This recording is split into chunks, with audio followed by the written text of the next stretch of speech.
Hey, my name's Rach. I play Commander Non on Star Trek Discovery. Welcome to Timeline Talks. Welcome, ladies and gentlemen. Coming to you live in Technicolor from the beautiful Hollywood Hills, California. The show where the total retail price of their advice is $0. This is Timeline Talks.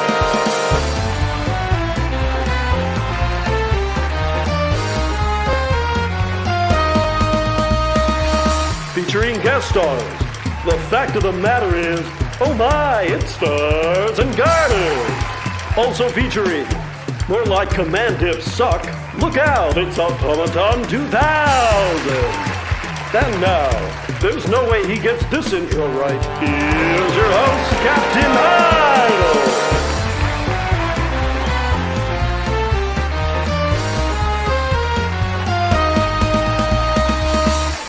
Yes, and welcome, ladies and gentlemen, to Timelines Talks, the premium exclusive #1 show of all things Star Trek Timelines. I am Captain Idle with my two exuberant hosts who are probably going to be more lively than I am because they're not preserving their voices, are Automaton 2000 and Stars and Garters. Gentlemen, how are we this week? So, for context, all the things I've eaten today are a really quite nice chicken stir fry and a box of jelly babies. So, I am going to be in a weird mood. I'm probably going to have a bit of a sugar high going. Nice. I think today's going to be a great show. I think it's going to be fun. We're going to be fun. Auto, you're looking confused and perturbed. Dude, yeah, so Stars has had lag issues on Discord the last 2 weeks, and we fixed it 5 minutes before the show, and immediately then I started having the exact same lag issues. So... This could be fun. There's never not an issue. I still have my recurring cough, which could strike at any moment. So this is going to be fun. This is a good energy. This is the kind of relaxing energy we need before our charity stream coming up this week. But Auto, first, should we go through? We're going to start a new section at the beginning of the show. We're going to talk about YouTube comments because we do get them. They happen.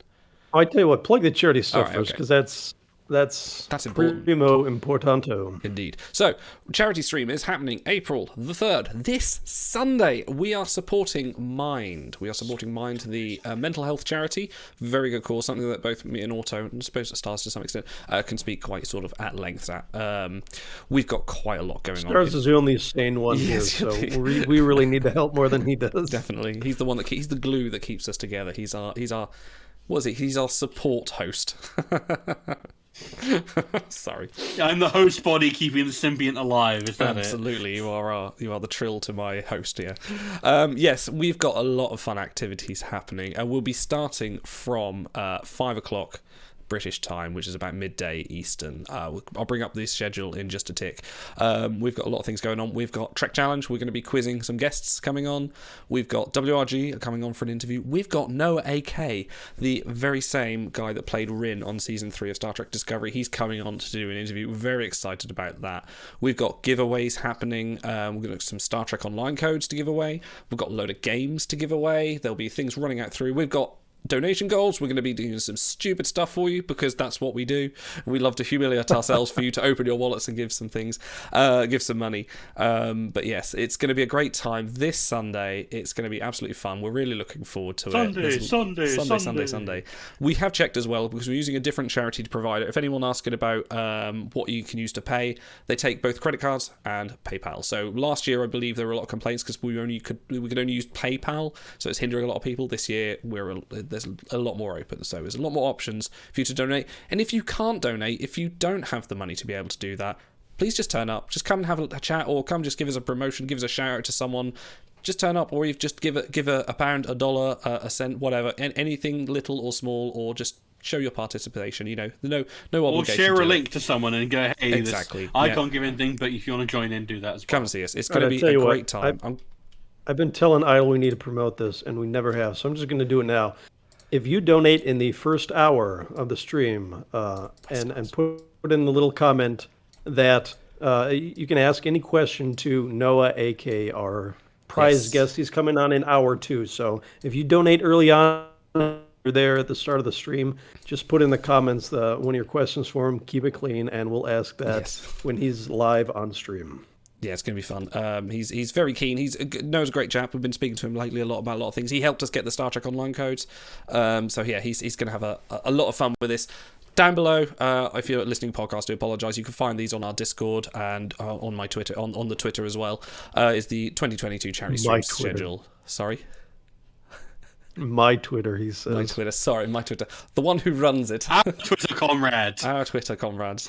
It's the one no one looks at. That's okay. I visited once like a year ago and I haven't been back, so you can call it your Twitter. That's all right. So yeah, down below is the schedule. We've got Star Trek Pictionary, which is going to be fun. I think we've got a couple of guys coming on for that. Nifty's coming to join us, and someone else. Do apologise, I haven't got the official schedule in front of me. Interview with Noah. We've got Cold, Cranky, and Frankel coming on to open their massive amounts of timelines packs. Shyborn is coming on to do a table read. I do apologise, Shy. I should have changed that to Shy. Trek Challenge, we're going to be Shy and Walt and Cranky are going to come on and test their Star Trek knowledge. And Stars, you have prepared a very exciting edition of Star Trek Adventures. Can you tell us what that's about? Yes, so it's going to be a 1 hour session. I can only imagine we'll probably get through about 5 minutes of the content I provided. And it'll be Captain Proton themed. So I have rolled up 4 character sheets. Idle, you specified that you want to play Lonzak, so I've made a character sheet for you. I've also created character sheets for Captain Proton himself, Arachnia, and Chaotica.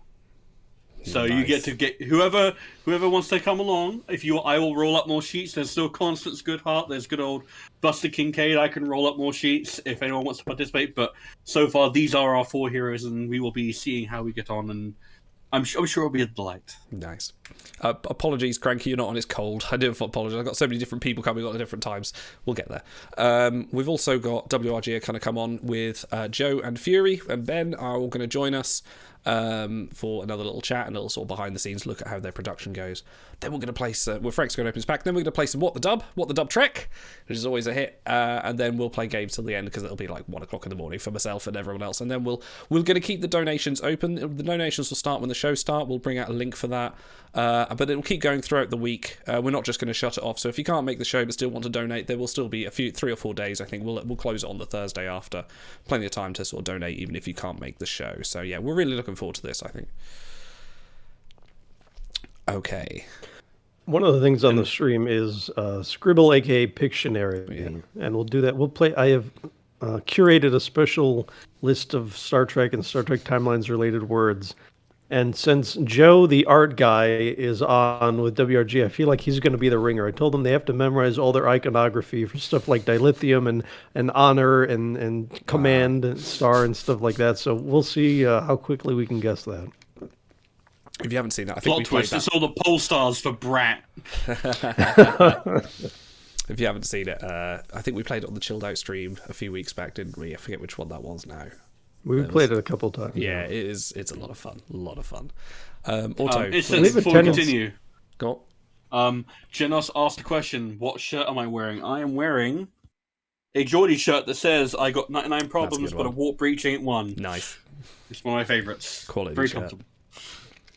Oh, I am trying to contain my coughs. I do apologise. It is proved. I'm having to spam that. I'm glad I've got this mute button just here because that's really handy. Auto, please save my voice. Tell us about YouTube. Yeah, we're going to start a new tradition, a Festivus adjacent tradition here, where we go back and read YouTube comments because we are EU based. Fortunately or unfortunately, and Timelines does have a big U.S. contingent, so I want to make sure that everyone feels included. So if you guys are watching the VOD, even if you watch on Twitch, you want to jump over to YouTube, leave a comment, we're going to read these from now on. So going back to our last regular Timelines Talk stream, Trialfia says, due to daylight savings time, I haven't been able to watch, but I have to say thank you for no longer including the pre-show waiting screen. Yes. Do I tell you what, to cut that little pre-show screen, it takes YouTube like 7 hours to render it afterwards, so it's kind of a pain. Hey, Thank you, Eric Eric Nelson. Nelson. Thank you very much. I'll give you a red alert on the screen for that. There we go. So yeah, we'll cut that pre-show when we can. Nobleman says we're talking about the objective events in immortalizing a crew. He says he levels a crew and leaves one piece undone to immortalize them for the objective. Is that how do you guys do it? I don't play the It depends objective on how event. my cruise. That's the easy way of getting around it. For me, I try. It kind of depends. This last one, I was extremely short on space because I got fucking Inglatu. I got stuck with a copy of Inglatu, unluckily. So I was like, okay, I got to finish off Leader Pav, and then it's like, okay, and then very carefully, with like about 2 days left to go, I had to quickly fuse Yedra and Dash and finish him all in one go after the event had concluded. So it was a really good thing I wasn't really participating.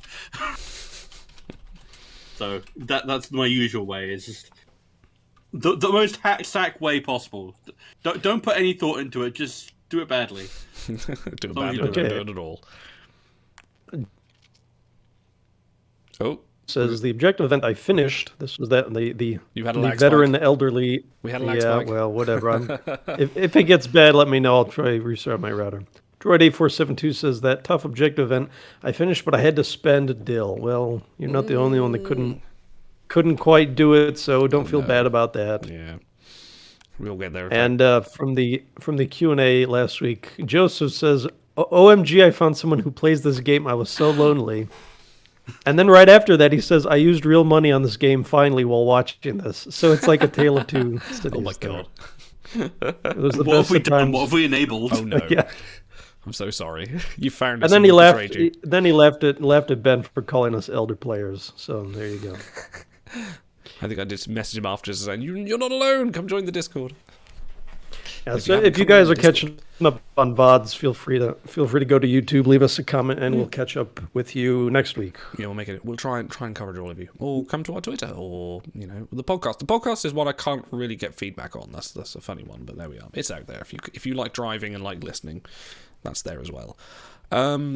Okay, let's spin the wheel. Thank you to everyone that submitted show titles this week. We had one winner, which was our very own Big McLarge Huge. I think he won last week as well, so it's totally a fix. Ringer. Yeah, he's got the ringer. Let me bring up. I'm on the wrong. I need to move this across. Where are we? Okay. I need to spin the wheel. Let's spin that wheel for everyone that submitted a show title to see who wins a sub. Spinning.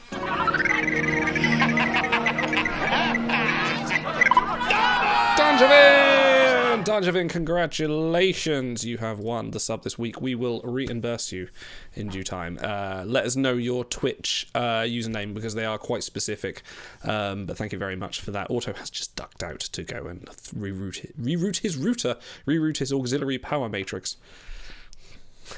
He's got to fix the isolinear subprocessor and reroute it through the command subprocessor matrix. Yeah, exactly that. It's running on some kind of electricity. Imagine him standing in front of his router. Oh, you're not wrong. I love that line. That is probably my most quoted line from the Avengers. Anyway, this isn't Marvel Talks. This is Timelines Talks. Congratulations to our event winners this week. Congratulations to KM Zone Rowden. A 5/5 disguised Janeway for you, and the top of the boards as well. Other notable names. Sankatse Siete, number 2. Wait, hang on. Go on. It's not Janeway this week. It's Eaton. Oh, it was Bashir Eaton. I was wrong. Sorry, it's just Janeway this week. God, this is what happens when you get them. You filled me with like a moment of dread. I was like, no, wait, I didn't skip the good one, did I? Fuck. Sorry, no, apologise. Because I had that. I had that exact same thought when I went to the event screen. I thought, I'll go claim my Janeway, and I was like, oh no, it's Bashir, and oh god, it's hard. there's Lily Allen. No, Lily Sloan is in there. Lily Allen's in there. Sorry, hey, 1 second. Apologise, I had to die slightly there. Okay. Sankatse Siete at number 2. We see her there so often, and number 2, that's got to be a good hit. Just Joseph, number 3, Danjavin, the very own sub winner Danjavin, number 5, Blue Angel at number 9, Loki from 10 at number 6, Nobleman DK from one of our Voyage verifiers, number 28, Scholar, a veteran of the show, number 29, James T. Kirk, number 36, Bry at number 37, Ignama number 40, Evans of Wales 44, Vulcan Cats. Get a red alert. Change everything red. Get it all. Everyone panic. Thank you very... Oh, gosh. No, something's beeping on my end now. Stop it. There we go. Jesus Christ. I'm running like 15 different things here. But thank you very much, Kat, for subscribing. Wonderful. Why are my lights not going back? Oh God. Little did you know you're under attack by the Tholians. Yeah, literally. Oh, I'm gonna just keep it red for now. There we go. That's what happens. Broadcasting you from hell. Yeah, literally. Well, we'll delay for a bit while Auto comes back, and I want to talk very quickly. We're going to skip ahead because I think Auto's got some things to say. We will talk about the Mega, but I want to talk about those Strange New World teasers that have come up on Twitter lately on the Paramount Plus. There's 3 at the moment out. One of Cadet Uhura, one of La'an Noonien Singh. Sorry, not Sung. Sung's the other one. Get those two confused. And of Ortega. Lieutenant Ortega, yeah. Lieutenant Ortega, the navigation officer. Stars, what did you think? So I don't think we made it a secret that last week we were a little bit uncertain about Strange New Worlds because they went to the trouble of, hey, look, that's Kirk, and we were all like, really? Yeah, we and I was like, this wasn't a great thing. And then they kind of brought it back, I'll be honest, because these teasers look good.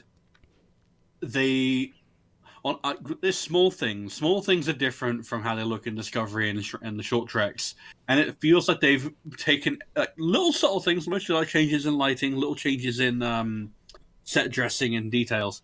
They've done a few more things to move it more toward a TOS kind of aesthetic, which I think people who are looking at the Enterprise bridge in the Discovery finale were like, this is a bit bright, isn't it, for a TOS bridge? It's like, well, yeah, it was a little bit, and they seem to have agreed.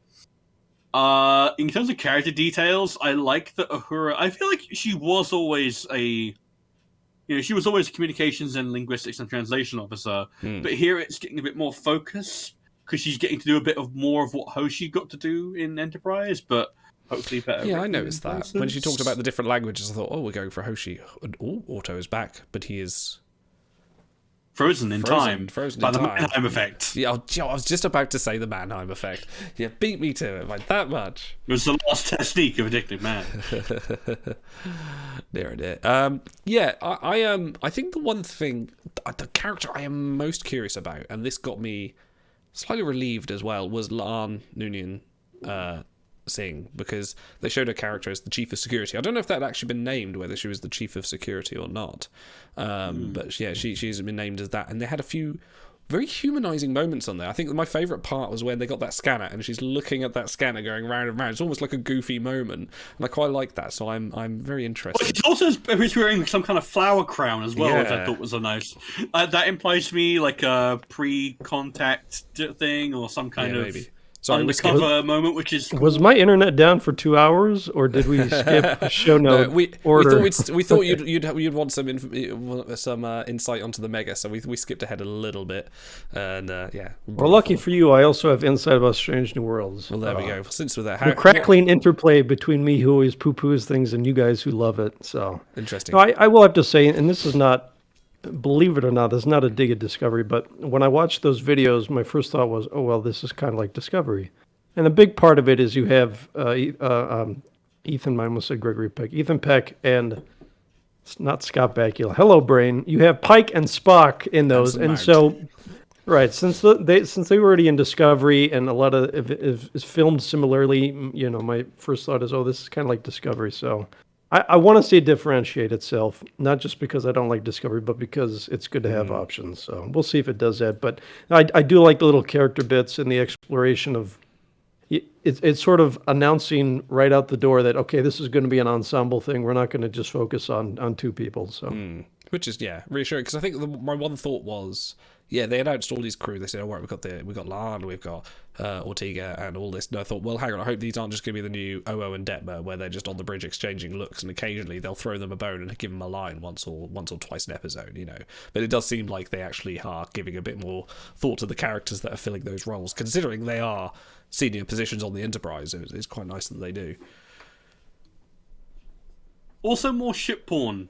I was quite pleasantly surprised by the amount of very gorgeously rendered CG shots of both the Type F shuttlecraft and also of the Enterprise. Like, the Enterprise gets to do a lot of flybys, and like all combined, it's like what, a minute 30 of of footage. They do like 3 flybys. I feel like, and it's like every time I'm like, that's a good looking ship. That is actually, I'm well on board. I didn't think like I would like the look of the Constitution, because I don't really like the look of the old TOS Constitution class starship. It's okay.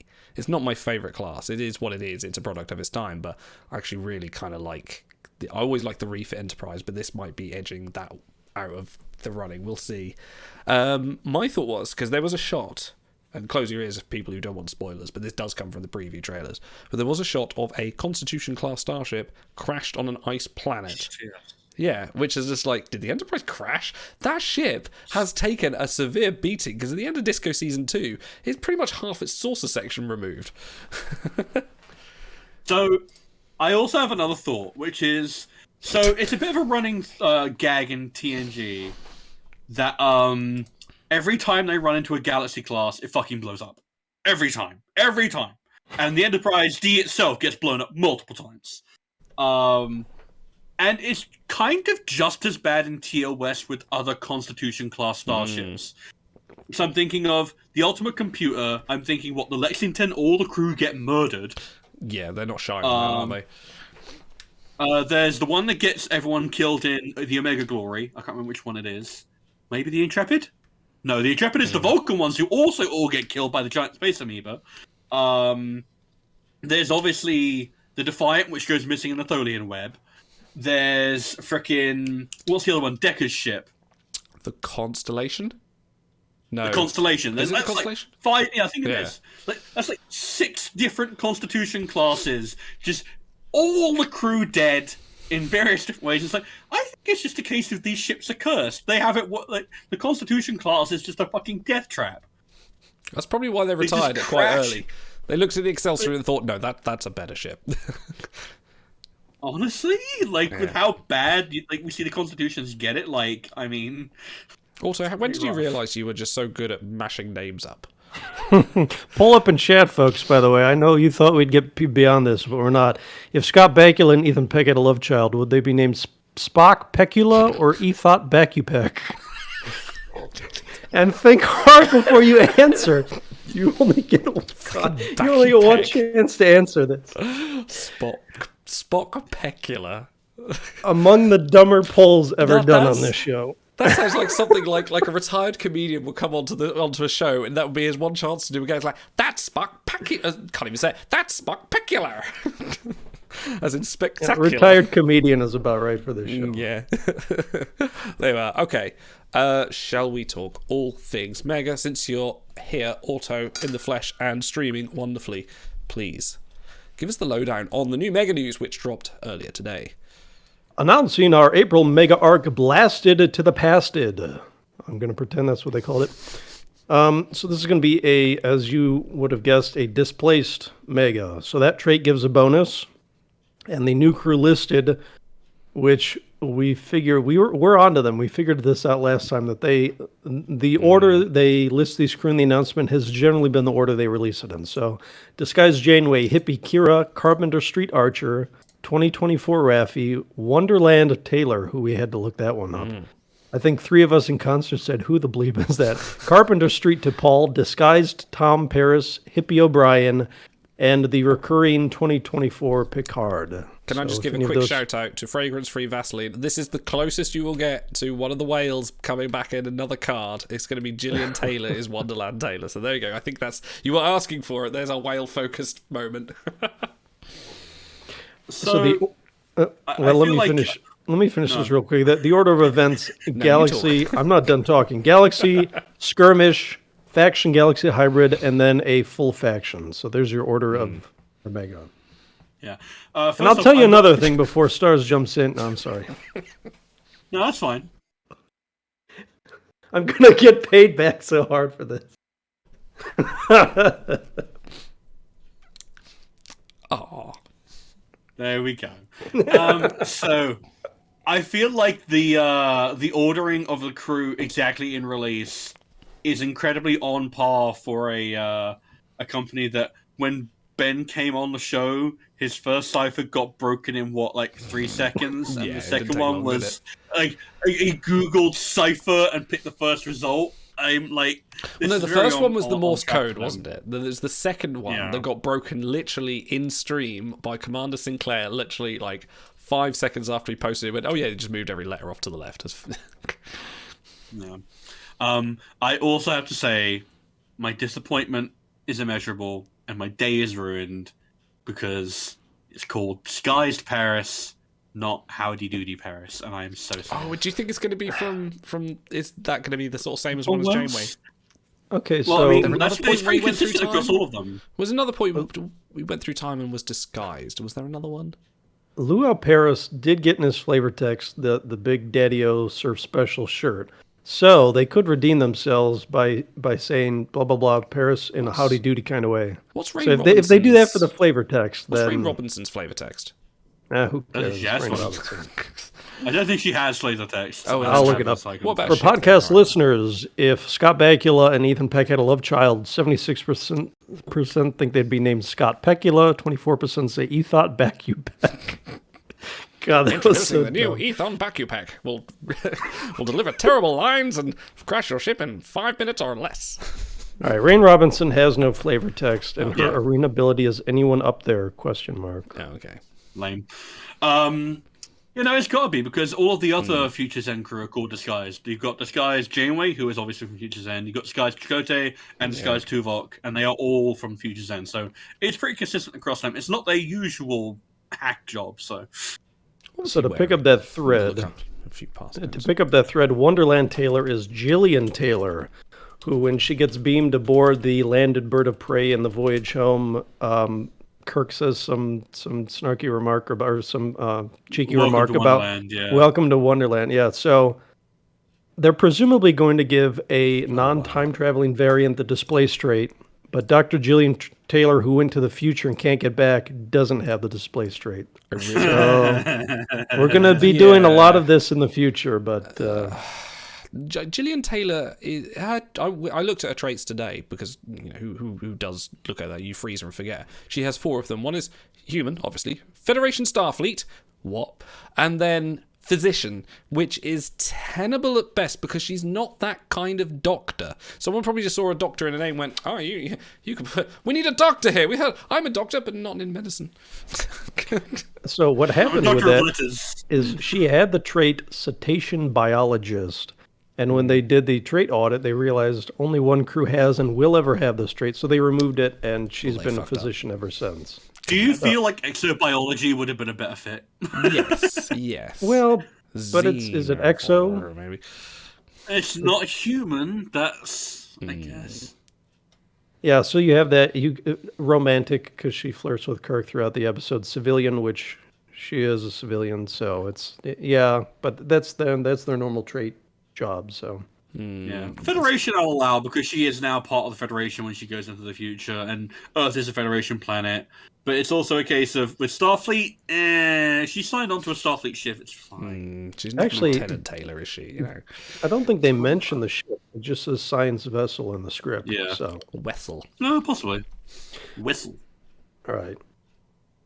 You guys filled time. I'm going to ask chat what they think about this order, which again is full galaxy, full skirmish, faction, galaxy hybrid, and ending with a full faction. I'm just going to bring up on screen, for those that don't remember, what Paris was wearing during Future's End. And oh my word, that is the most 90s look ever. There is jeans, there is a belt, his shirt, not t-shirt, his shirt and his vest are tucked into the jeans. They are raised quite high, just below the belly button there. That is a look. Look at that. I can't. How is it that Tuvok's look is less dated than Paris's? That's what stands to me.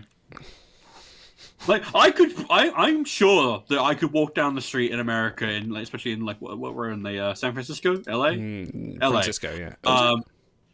I think it was LA. Look at us, the English people. I could see someone dressed like Tuvok, but I don't. Somewhere north of Leeds, I think. Pull up and chat. But yeah. Yeah, I think the order's pretty decent, honestly. It's kind of what you want.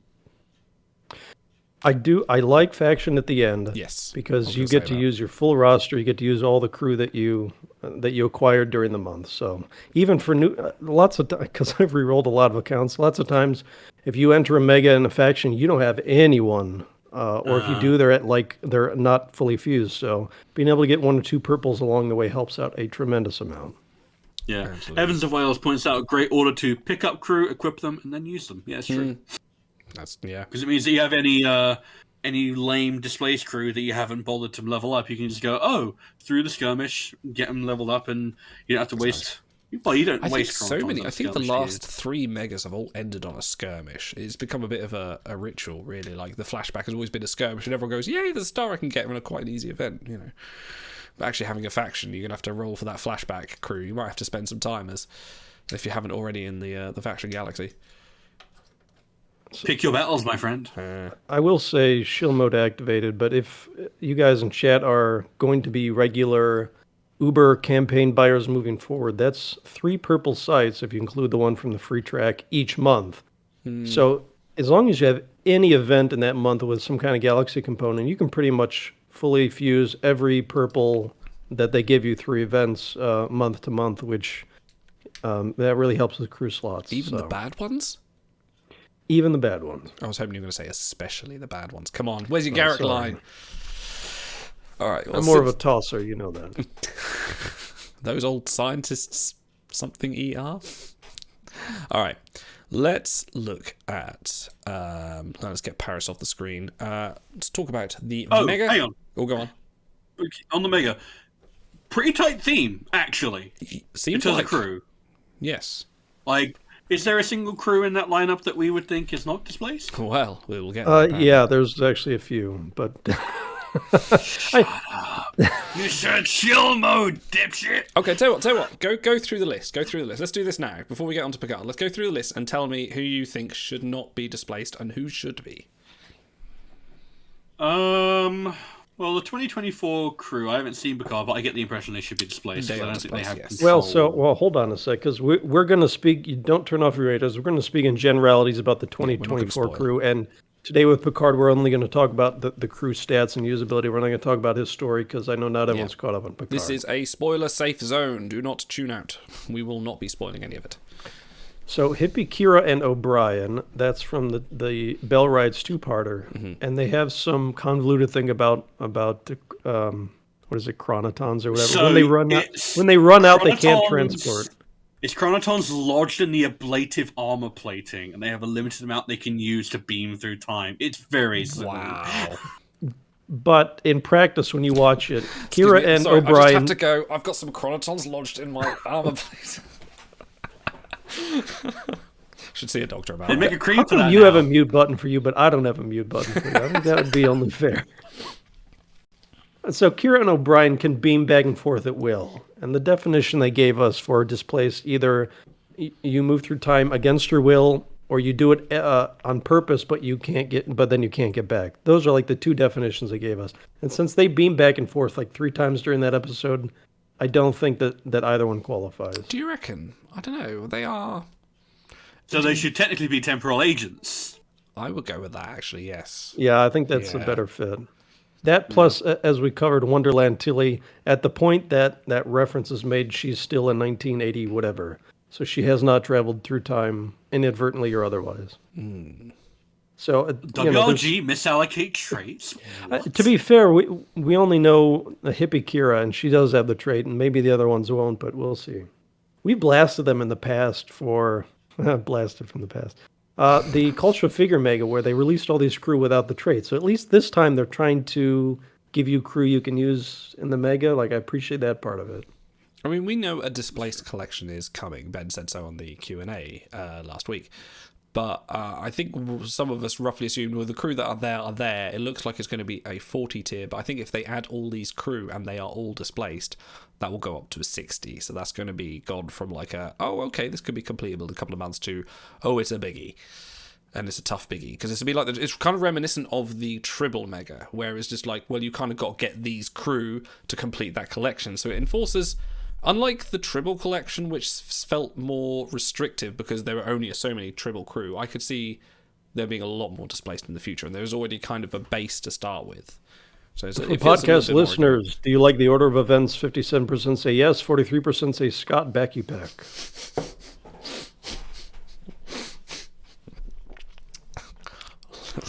Limited edition of Scott Bakupik. Available now in the stores. Idle had to break the silence. I was going to go for minutes on that one. Just do the Muppet face. Thought your camera lagged. All right, let me read. Go on. Let me read through chat. Racing Liner says, I just bought my first monthly deal card for the recaps. Really excited for this mega. WRG should be displaced from the helm of this game. New crew, yes, they're displaced, but the recurring crew we don't know. Personally, I think displaced rate should be for all time travel crew. If they just did, all right, if you travel through time, you get this trait, and roll in temporal agent, that would have been so much easier for everyone. Instead, some kind of time traveling trait. They have to give us hairs to split to keep us interested, I guess. I guess. You know what makes discussion topics? How to drag a nothing show into 3 hours. All right, who else is on that list? Who else is on this list? Disguised Janeway and Tom Paris for Future's End. Mm-hmm. How did they get to 96? I can't recall. I think Braxton's little time ship blasted them. So there wasn't... If I recall. It was exchange of fire. And no, they did not intend to go back to 1996. Okay. It was a case of Braxton turned up and was like, "You're going to ruin the timeline," and then he ruined the timeline by firing on them. They fired back, good old Braxton. And then boom, they ended up in 1996 because that's how these things work. He propelled himself to be the #1 Voyager for several years. So there's 2 Carpenter Street crew, and having just watched this today, basically Daniel shows up and says, "Hey, the Zindi are fucking with the timeline. You guys got to help us." That gets Archer all excited because he loves time travel. And then he inscripts to Paul, and they like walk through a door and are instantly transported. So it's kind of a nebulous, like it wasn't exactly against their will, but they didn't have any control over it, and they couldn't get back. So they don't have a button they can press to say, "Hey, Daniels, get us the fuck out of here." So I'd say that qualifies him for Displaced. Daniels is really bad about that. I just realized he's really crap at his job. He gets outsmarted. He gets outsmarted by John Fleck in a bumpy outfit and a crotch to die for. And he dies like 5 times. Yeah. It's like, my guy, there are other timeline travelers who managed to get through this with 1 life. What are you doing? You keep on dying, keep on fucking at the timeline, and don't do your job properly. That's why in their final... God, he gets stranded in like temporal future that has been ruined Earth, and the only person he's stuck with Archer. I think that is enough torture for him. Our paid weekly reference to the Shuttlepod show. If you guys like Silic, aka John Fleck, aka Koval, that stars it up for our fake crew recently. He's on the Shuttlepod show, and he's not exactly the same kind of character in real life. No, he's quite fascinating. I just finished. I actually finally caught up, and I'm kind of annoyed because I'm pretty sure my contestants I've got for my Trek trivia have watched all of Shuttlepod 1, and they used the same bloody trivia website that I did, and I'm listening to all these questions they're listing out, and I'm just like, I've got this in my notes. I was like, okay, fine, I'm going to just change all. But no, it's a crack listen. Go watch Shuttlepod 1. It's brilliant. Can't get enough of that. Yeah, there's a reason why the last time Daniel shows up, Archer tells him to fuck off. There's actually I think the next one is Mayweather, so I'm kind of interested in that one. Anthony Montgomery is coming on the next Shuttlepod 1. I hear he's actually a really nice and bright guy. Anthony Montgomery's brilliant, but shame about Mayweather, but we'll hear more about that, I imagine, next week. Go on, keep going. Through the list. Who else we got?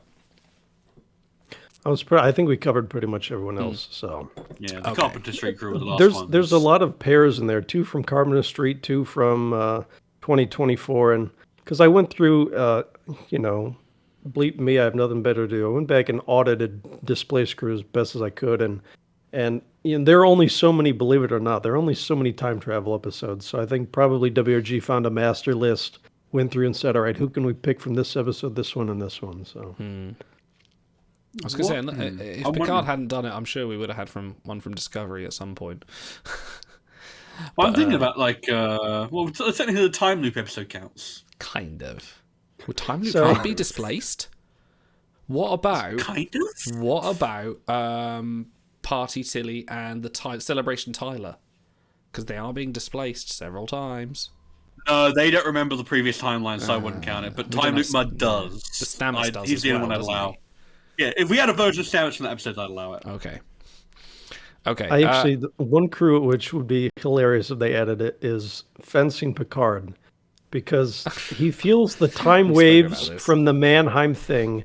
So he raises his foil, he says a line, and then time reverses. He raises his foil again, says the same line. So for 3 seconds, he's displaced in time, and it fits the criteria. So technically, he should be displaced. Yep. But it would be letter of the law versus spirit of the law on that one. Okay.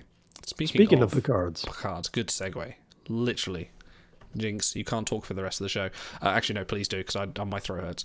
2024 Picard is your mega recurring this mega Psi Dip Sec. Aren't we all relieved it's a Picard, which we all kind of knew last week, that isn't Command Dip Sec, although kind of in a little way. I'm very glad, and season 1 spoilers here. Not season 2, we're not going to spoil season 2, but season 1 spoilers here. I'm very glad they gave him Android. I'm glad they. Well, they kind of have to. Yeah, they had to, but yeah, it was implied in there. But yeah, guys, 2024 Picard. How happy with these? Are we with this guy being number 9 rank Voyager? What's the faults? What's the good points about him aside from he's Picard? Just a note. Just a very quick note for those wondering. For the mega, this Picard counts for all mega events. Not all Picards do. So if you're unfreezing Picards, put them back in. They're not going to count for a lot of objectives. Just this Picard is. Sorry, carry on. Thank you. So, from a thematic point, we've lost from a thematic point. From a thematic point of view, I think it makes perfect sense, because I think of all the captains, maybe apart from Sisko, Picard goes through probably the biggest personal voyage in terms of growth from a irascible young captain who can't deal with children to basically dad of the Enterprise to admiral to veteran to android to 2024. Like, he's done a lot and he's gone through a lot and he's grown quite a bit. And also, like, temporal, guess what? There's a reason why Captain Braxton's such a good Voyager, is because he's from the future. And technically speaking, so is Picard. So I'm happy with it. And let's be real, it's never going to be anyone else, because Ben is in charge of all this stuff and he fucking loves Picard. So of course it was going to be like this. It's the second, like, top 10 mega recurring Picard we've had. And they're both from the new show. I am absolutely sick of it. All right. And this one is... Like, I'm not mad at them for printing a good crew, fine, but another Picard, really? This one's a banger. Fence and Picard, number 1. Picard, number 1, top 5 Voyager. Sinister Picard, top 5 Voyager. Mir Jean-Luc Picard, top 5 Voyager. Locutus the Borg, a top 3 Gauntlet crew, great in Arena. He was a top 10 Voyager, I think, at one point in time. So it's like, okay, enough already. How many what's other... hot shit right now and what's going to print their money? Yeah, but they never did that with any other character. First Officer Burnham was great, but Evie Suit was not great. Captain Burnham, not great. Resistance Burnham, whatever they're printing, not great. So it's like, Picard is just coming off the back of a lot of criticism they had for printing bad cards, and now they're kind of... I mean, you got to admit, the last few months we've been getting good cards and good cards and good cards, apart from the Winter of Discontent. I have to wonder if that combined with the promotion of the show is going to be like, yeah, let's put in something everyone wants, which is great. But here's the thing. I totally agree with Otto here. It's not a case of them printing good cards. It's a case of them printing good cards that are exclusively Picard. You know, there are enough good Picards to make up a Picard. It is nothing but top 5 Voyagers, and that's fucked up. Yeah, that's true. Let's be real here. It would have been real easy to grab 7 Kirati, Rios, any of these characters, and make them this voyaging, like, in terms of rank, and give them a slightly different skill set. But no, it had to be Picard. I wonder if they should have swapped the Q and the Picard, made Picard the recurring mega, the recurring objective event, and had as Q as the recurring mega. Yeah, but we've already had 3 recurring mega Qs, including the last one, or like 2 out of the last 4. This is the third mega Picard as well. I mean, see, this is the thing. It's a symptom of a wider problem with the game, which is that there is a TNG bias, and that's fine because TNG is. Well, but does that count breakup movies in TNG, or does it just call them the way TNG? I've counted it was of cards. The movies are their own thing. Oh, I suppose if you count TNG cards as well as the movie, yeah, you could be right. Yeah. There you go. Then suddenly it all makes sense. I just don't want us to sound like. I only remembered. I think we've got something of a. Sorry, I think we've got something of a good thing. We're getting good cards. I just don't want us to sound like they should make Picard bad. Like, no, let's not. But he is good. But no, make other good cards. Don't put make it them somewhere all P else. cards. Like. We could have had another 7. We could have had a decent Elnor for fucking once, for God's sake. Like, can you give the kid a 3rd skill? Walt please? Koenig in chat just said, "Why is nobody asking for a better Elnor?" Haha, joke's on you. Because his name is Star Trek. Come on. Okay, I need chat's help for this one. Flavor Tech says, Picard finds himself racing to undo a nightmarish future. Now I see an old man on the screen with a real grumpy look on his face and his arms crossed. Does that say racing to undo a nightmarish future to anyone else? Yes, absolutely. Looks like he's disapproving of me of something I did in the other room. That's definitely dad energy. On the carpet? I've come through, I've been naughty, and he's found out, and I'm just looking. He's looking at me, and I'm just like, oh, he knows what I've done. Oh no, you didn't clean up after your ablative plating, did you? I did not. My chronotons are all stuck in there. I just tried to push them under the bed, but. Okay, so so hang on before we continue. So we've been ragging on Picard, right? What about who would you make your top 3 characters who deserve way more cards and way more good cards? I think probably a lot of the list is going to skew toward the Enterprise because it's like T'Pol, Archer, and then Phlox has a few good ones. Archers lately. We'll get onto that, but we've had the Archer Nasons lately. Horrible word to say, but I think 7. Well, do I think 7s need a bit of a shout? I think they might do now. I think they did. Most a of few them years are back. pretty bad, actually. Yeah, I think we need some good 7s. Apart from Borg Queen, but then her art's Gary? terrible. And Gary. I mean, Indulgence 7, at least on release, was like a top 5 card in the game, so that was pretty impressive and important. Actually, being what Rach says, give me a great Riker. Zheng He is really we've good, got Zheng He, but Zheng He's okay, but he's getting outpaced pretty quick. Yeah. Tucker. Absolutely, Yes. Tucker is one of my favourite characters in all of Star Trek, and he has no good variants. None of them are good. I'm so sad about it. It is a real shame. Trip is my favourite part of Enterprise. By A poop question, sir? Thank you. Can we get poop question, Tucker? Why not? One of my favourite things I found out about Trip as a character is that when they kept on writing for season 1, they kept on writing more and more dialogue for Trip because they just liked having Connor Trinier say dumb shit. And I'm like, can we get some of that in timelines, please? I want a good Tucker. Pull up in chat. There's a limited number of options, but you can always just let us know in chat who you like. Let me talk for a minute about this Picard, because he is great. You guys remember when we had 3 mega recurring crew in a row with the exact same skill order? Dip, command sec, dip, command sec. And then a mother figure handing a book to her daughter with dip, command sec. So this Picard, who is psi, dip, sec, there are 2 of those. There, weren't you? Sorry.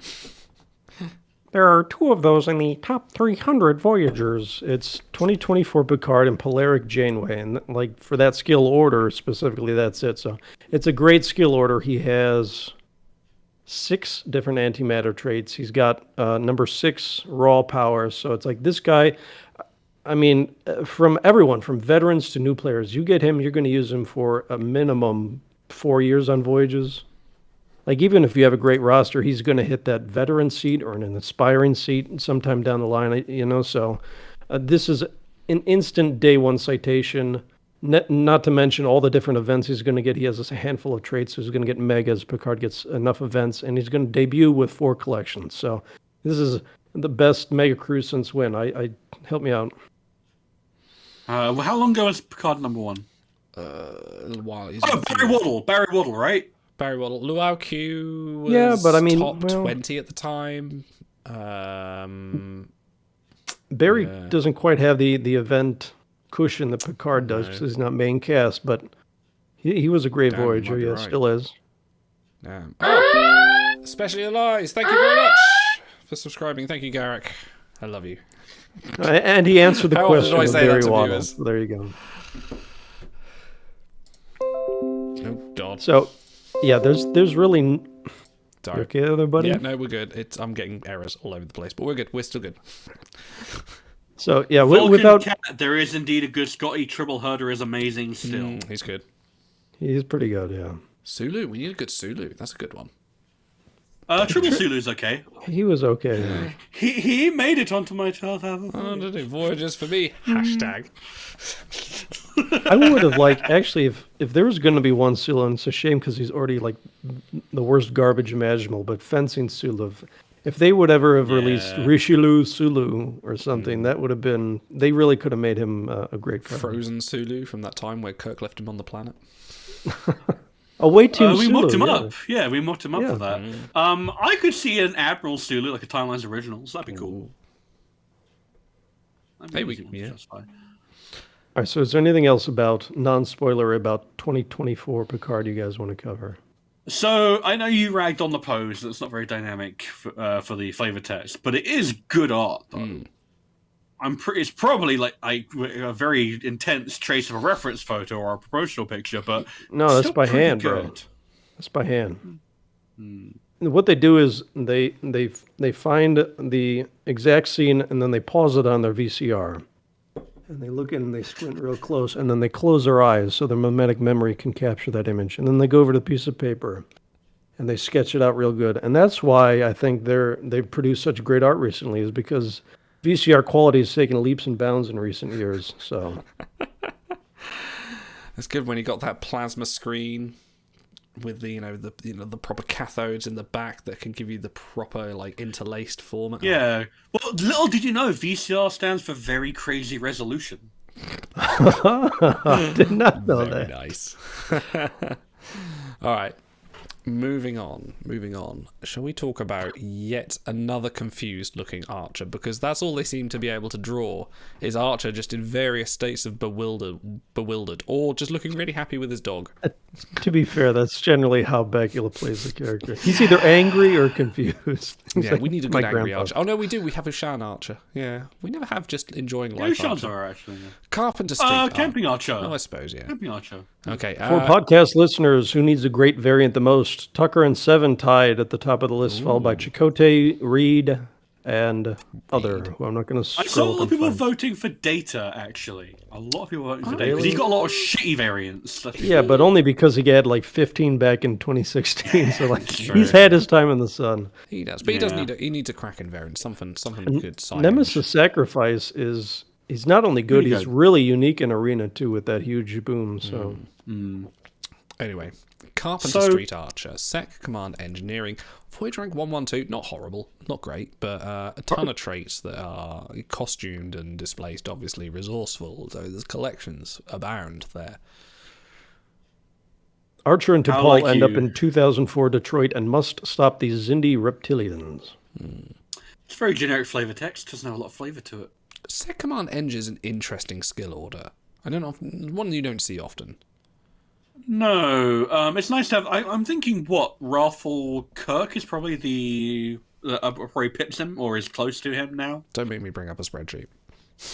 I'll do it. Oh, Raffle don't make Kirk, you? Yeah, Archer, Lonzak, and Sword in top 200 Lonzak, voyages. Yeah. I mean, like, you know, we talk about voyage ranks, like, I think it has expanded. Like, when we think about, like, what will make me a 12-hour voyage or a 10-hour voyage, he's well in that scope. I think that is, if you're looking to improve a certain skill set, that's there.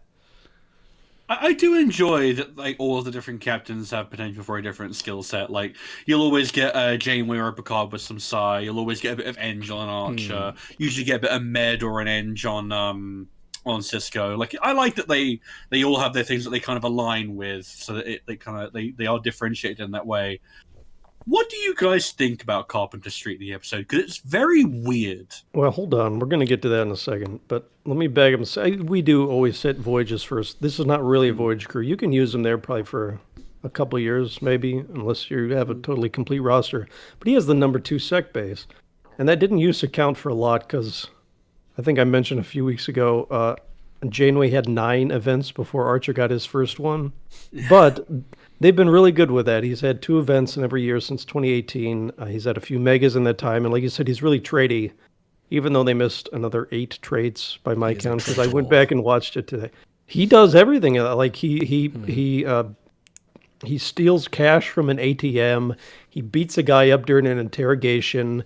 He shoots dead like 2 Zindi bad guys. So this is like almost John McClane levels of. What about Carpenter Street? Well, this is also also investigator. Like that seems to be a real obvious one that should be there. But well, obvious to you and me, but. So he is more of a basic crew, but you can use him on voyages. He's got a lot of good traits. You could even use him on ships if you really wanted. But this episode, we have a special treat for you guys. Because in a minute, I will introduce the episode first, and we're going to do a little bit of a table read. A classic, iconic scene from Carpenter Street. But I will say, because you asked me what I thought about this, I put it on. I haven't watched it in... Yeah, he's been singing Sesame Street, Carpenter Street all day. I put this on today, and I watched it, and I haven't watched this in like 10 years. And the first scene is... Forgive me, you guys know the name of the actor. We were just talking about him today. He plays a bad guy in everything, and he's so good at it. He's Djarin in Voyager. Yeah, he plays Djarin the holograms. Someone can let me know. But anyway, he picks up, and PG-13 rating, he picks up a hooker from the street. He knocks her out with chloroform. Takes her Leland Orser, thank you. Takes her unconscious body to a warehouse. Dumps her on a table, puts an IV in her, drugs her up, takes a briefcase full of cash and exits. And I'm like, what the hell am I watching? Like, this is... I don't remember any Star Trek episode opening with drugging a hooker and then dragging her unconscious body around town for piles of cash. I thought you'd watch the original series. So this was... Isn't that the plot to Wolf in the Fold? Yeah, well, pretty much actually. So this is a little bit on the darker side for Star Trek, but thankfully there's a lighter side, and we will relay that to you now. Oh, God. In the form. Can I just apologize? You've given me the role of Archer. I cannot do an American accent. That is, I can only do Southern gentleman. So that's what I'm going to do for Archer.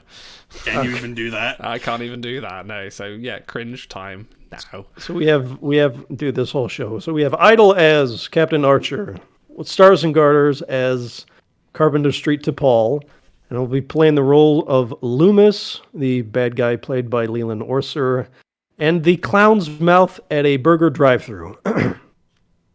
So Loomis begins the scene. If you think you're going to be in there a long time, we should get something to eat first. Be quiet.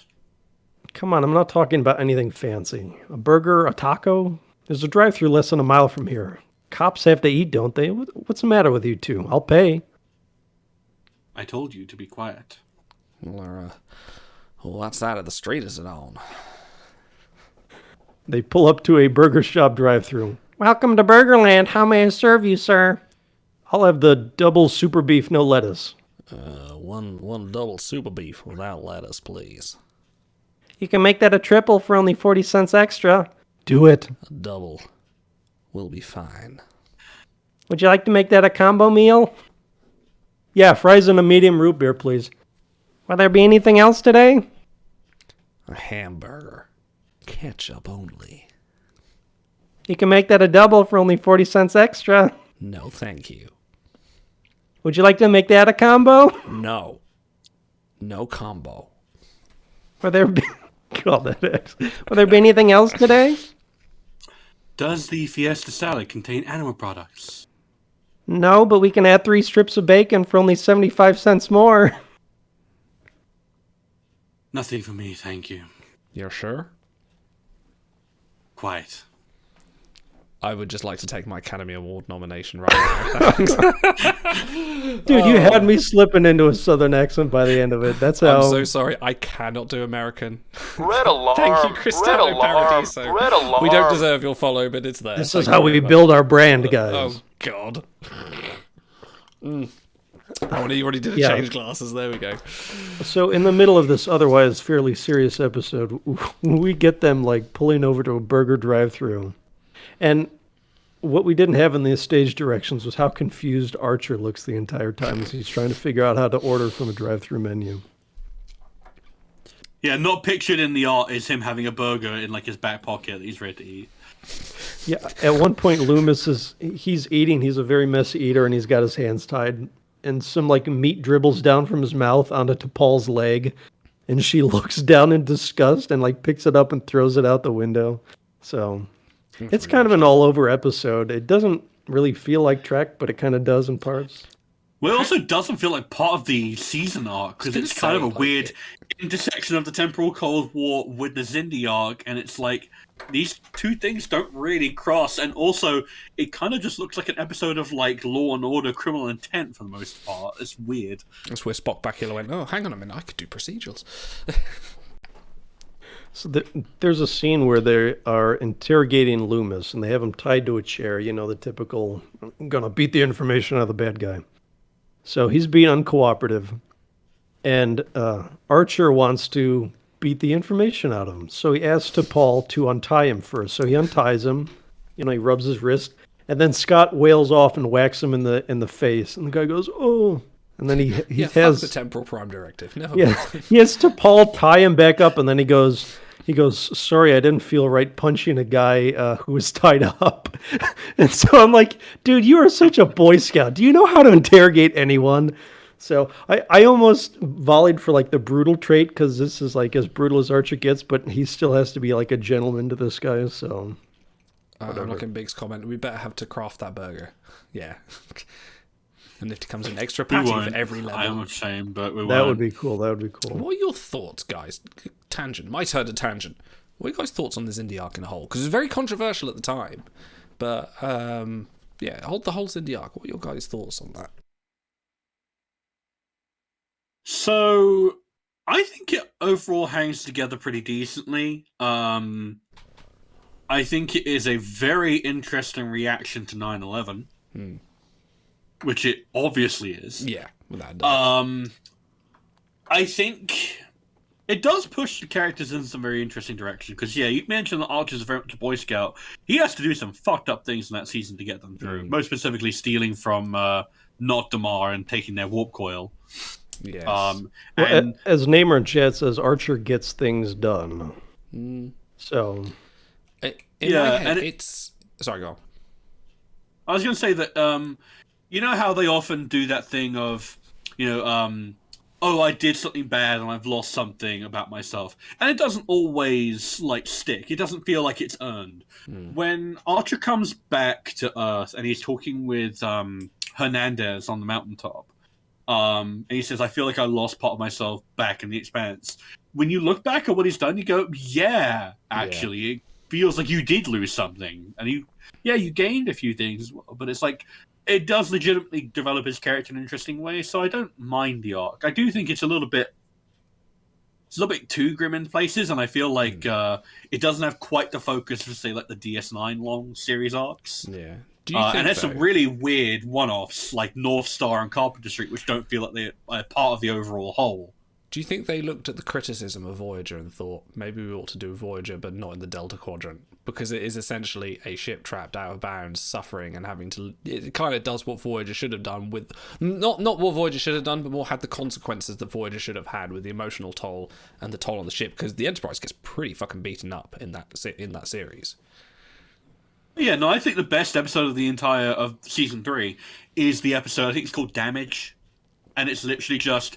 There's no fighting in it as far as I'm aware. Well, there's like a few people get hit with a phaser stun blast.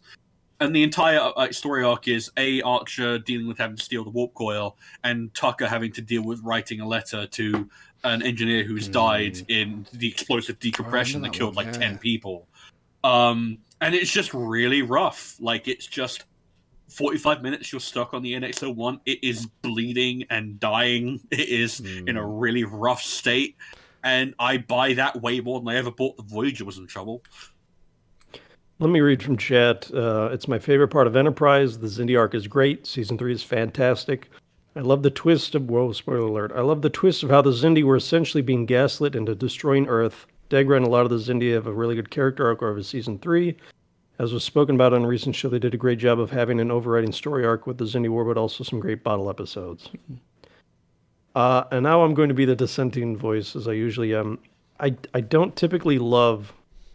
I like my episodic Trek. That's just what I like. And there was some... actually, Discovery Season 1 comes to mind. I do like some arcs, and I think they work well. But if there was a series that I was going to pick that I would want the least number, or I would want the most bottle episodes, it would be Enterprise. They're essentially brand new, out of space dock, everything. And we talked about this recently with the Explorer Cutler crew. Everything is brand new. Every single thing they encounter, every species, every blade of grass is like uncharted. And they have to learn about everything. And I understand, by season 3, I think the viewership might have been flagging a little bit, and they wanted to do something different.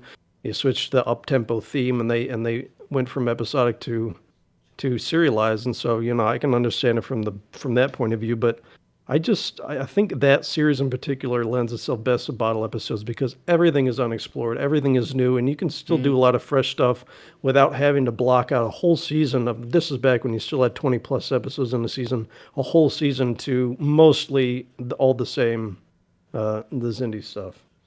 Yeah, I think that I especially think there are flaws to season 3. I especially think that T'Pol's Trellium addiction is not very well handled. I don't think it contributes a massive amount. Don't know why. Thank you, Shiraz, for gifting a sub to the community, and congratulations, Shard. Stars is like, what are we clapping for? Thank you very much. Anyway. Smile and wave, boys. Smile and wave. Damn right. Yeah, I feel like T'Pol's Trellium addiction is easily the weakest part of the entire season because it doesn't feel like it justifies anything. It feels like it's like a way. This is something that happens to Tuvok a lot, and it's like they need an excuse to have the actor emote.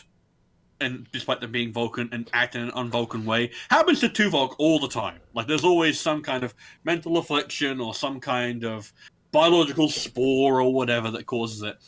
And the Trellium D addiction felt like a way to skip a season of character development for T'Pol and make her more emotional. And I don't feel like it was warranted. Like, the stuff that she was having with Tucker was way more interesting than, oh, I'm a drug addict now, and then it was fine in season 4. I think season 4 balanced being serialized with having one-offs a lot better. I feel like I like season 4's structure better, but season 3 is really strong overall, I find. What about you, Idle? Since you posed the question. I like it. I think it's an interesting dynamic. Like Big said in the chat, he says, this is the point where Archer and the crew went from there like, oh, isn't space cool, to, oh shit, there's real stakes. It added the... I think it's probably why I understand why you fell off of it, Auto, because it took what you like out of Star Trek, but it brought the modern television that was emerging at the time into it, which was the serialized storytelling, actual stakes sort of carrying on from episode to episode. And I like that kind of stuff. I think it went on longer than it should have, though. I think it should have been half a season. Because there was, like you said, there was a lot of filler. There was a lot of bottle episodes like Carpenter Street that didn't really fit in with it. There was a little bit of temporal Cold War narrative in there. And I think, it probably could have been a good 5 to 10 episode seasons as opposed to the full 24, 26. I do love when they carry threads through. In season 4, the trip to Paul stuff, I'm a sucker for. I'm like, every time they're on screen together. Yeah. So I don't mind threads. I just don't really care for one overarching story arc that kind of dominates things. But I thought the Xindi were cool, like having a race that was 5 different races with their own history, and they really fleshed that history out. They didn't just kind of sort of like just go, oh, they're the evil baddies. They made them human, with Degra and like the whole different sub arcs and sort of, I say made them human, they made them relatable is what I mean to say. You reminded me, I was watching, there was an episode of TOS and it was 2 aliens interacting. It was a Klingon and someone else, and then they dropped the phrase, more human or humanity or something. I'm like, why are these 2 talking about humanity? No, I meant to quote Zetber from Undiscovered Country, it's like, your federation is a Homo sapiens only club. Human rights, even the very name is racist. But I think it's and I think she's talking out of her ass there, but I think it's a good one to fuck you to don't. It's not human rights, it's just rights. I think like it's been such a shame that we've heard nothing about the Xindi since. Like I think that's definitely what's happened to them. Like there's literally just evaporated from Trek, and it's such a shame because that's such one of the more interesting adversaries that aren't really adversaries to come out of sort of Trek lore and out of Enterprise. Definitely would have liked to seen more of that. I'm kind of hoping that Discovery will do some of that. I would love to see the Xindi turn up just randomly, even if it's just like, because they've had a few Ferengi turn up in season 4, and like they're slowly reintroducing these. I would love to see a Xindi turn up and be like a bridge officer or something. That'd be cool. It's interesting with with Lower Decks and Project and Disco, how many callbacks they do to various other things, but they don't. Sorry, I'm such a child. But they Stars giggling along with you. I love you guys. But they haven't brought back anything about the Xindi really. I've not seen many. I don't think I've seen any. Question, sir? There we go. Thank you. I haven't seen any Xindi sort of callbacks, which is an interesting take, unless they're saving it for something. It'd be interesting if they do it in Strange New Worlds. I don't think they will, but yeah. People are bringing it up here. I think that'd be the perfect place to do it. I'd be really interested in doing that. Like, make season 2 of Strange New Worlds, instead of race to the Xindi and stop them from using a weapon, race to save the Xindi or get them a new planet. That'd be cool. That'd be a cool thing to do. All right. We've sidetracked long enough. This has been our 20-minute filler to get the 3-hour mark going. Hey, why not? Now too, right? People love it. People love when we talk Trek. See, I keep telling you that. I will say, because I love plugging my own stuff, one of the traits I am lobbying for him to get added is hero. And it is very... So, one thing I like about... And I'm on record for loving the long episode seasons of old Trek. You get like 20, 24 episodes. One of the things is, even the bad filler episodes is like, it still has some redeeming stuff in it. You still think about it from time to time. Even if it's standout bad quality, it still sticks in your brain. You get one the of the traits I want card. You get the timelines card. You point at the screen. Everyone's happy. You clap. Yeah. Everyone clap. So one of the traits I want to get is hero. And at the near the end of the episode, it's like 1 versus 3. He finds the Xindi bad guys, and he takes his little phaser rifle and he shoots this like 7-centimeter wide transporter beacon they have to get back to their own time. He disables that. Then he takes out 2 of the bad guys. He chases the third one across the rooftop. He does the Tom Cruise leap, arms, legs, flying through the air. He lands on the thing. He climbs up. He chases the bad guy. And I don't know if he punches. I think he shoots him at the end. And this vial of toxin that is going to kill 3/4 of humanity slowly rolls toward this little fan that if it hits the fan, it's going to disperse across the entire globe instantly. And they actually do a slow-mo section of him like reaching for the canister, and he grabs it at the last second. And it is like, it's bad in the best way possible. It's like, that's his real Mission Impossible hero moment. So I do like that part about the episode. Paris Trip Fan says, how about determined?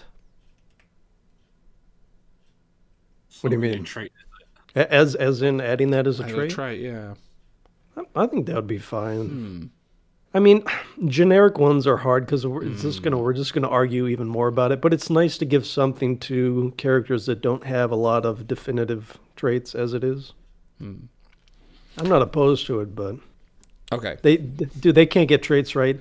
They added Displaced, and they're just getting them wrong and right, left and right. So let's clean house first before you add to the try and fix the roof. Hippie Kira is the super rare you will be competing for from the Bell Riots episode. I forget the name of the episode. What was it called? The Naked Now. While trying to find Cisco, Kira, along with O'Brien, ends up in the late 1960s, where they encounter a pair of hippies. I believe it's called Past Tense. It's the 2-parter. No, it's definitely time zero. You okay, everybody? Past tense, thank you. Jesus Christ.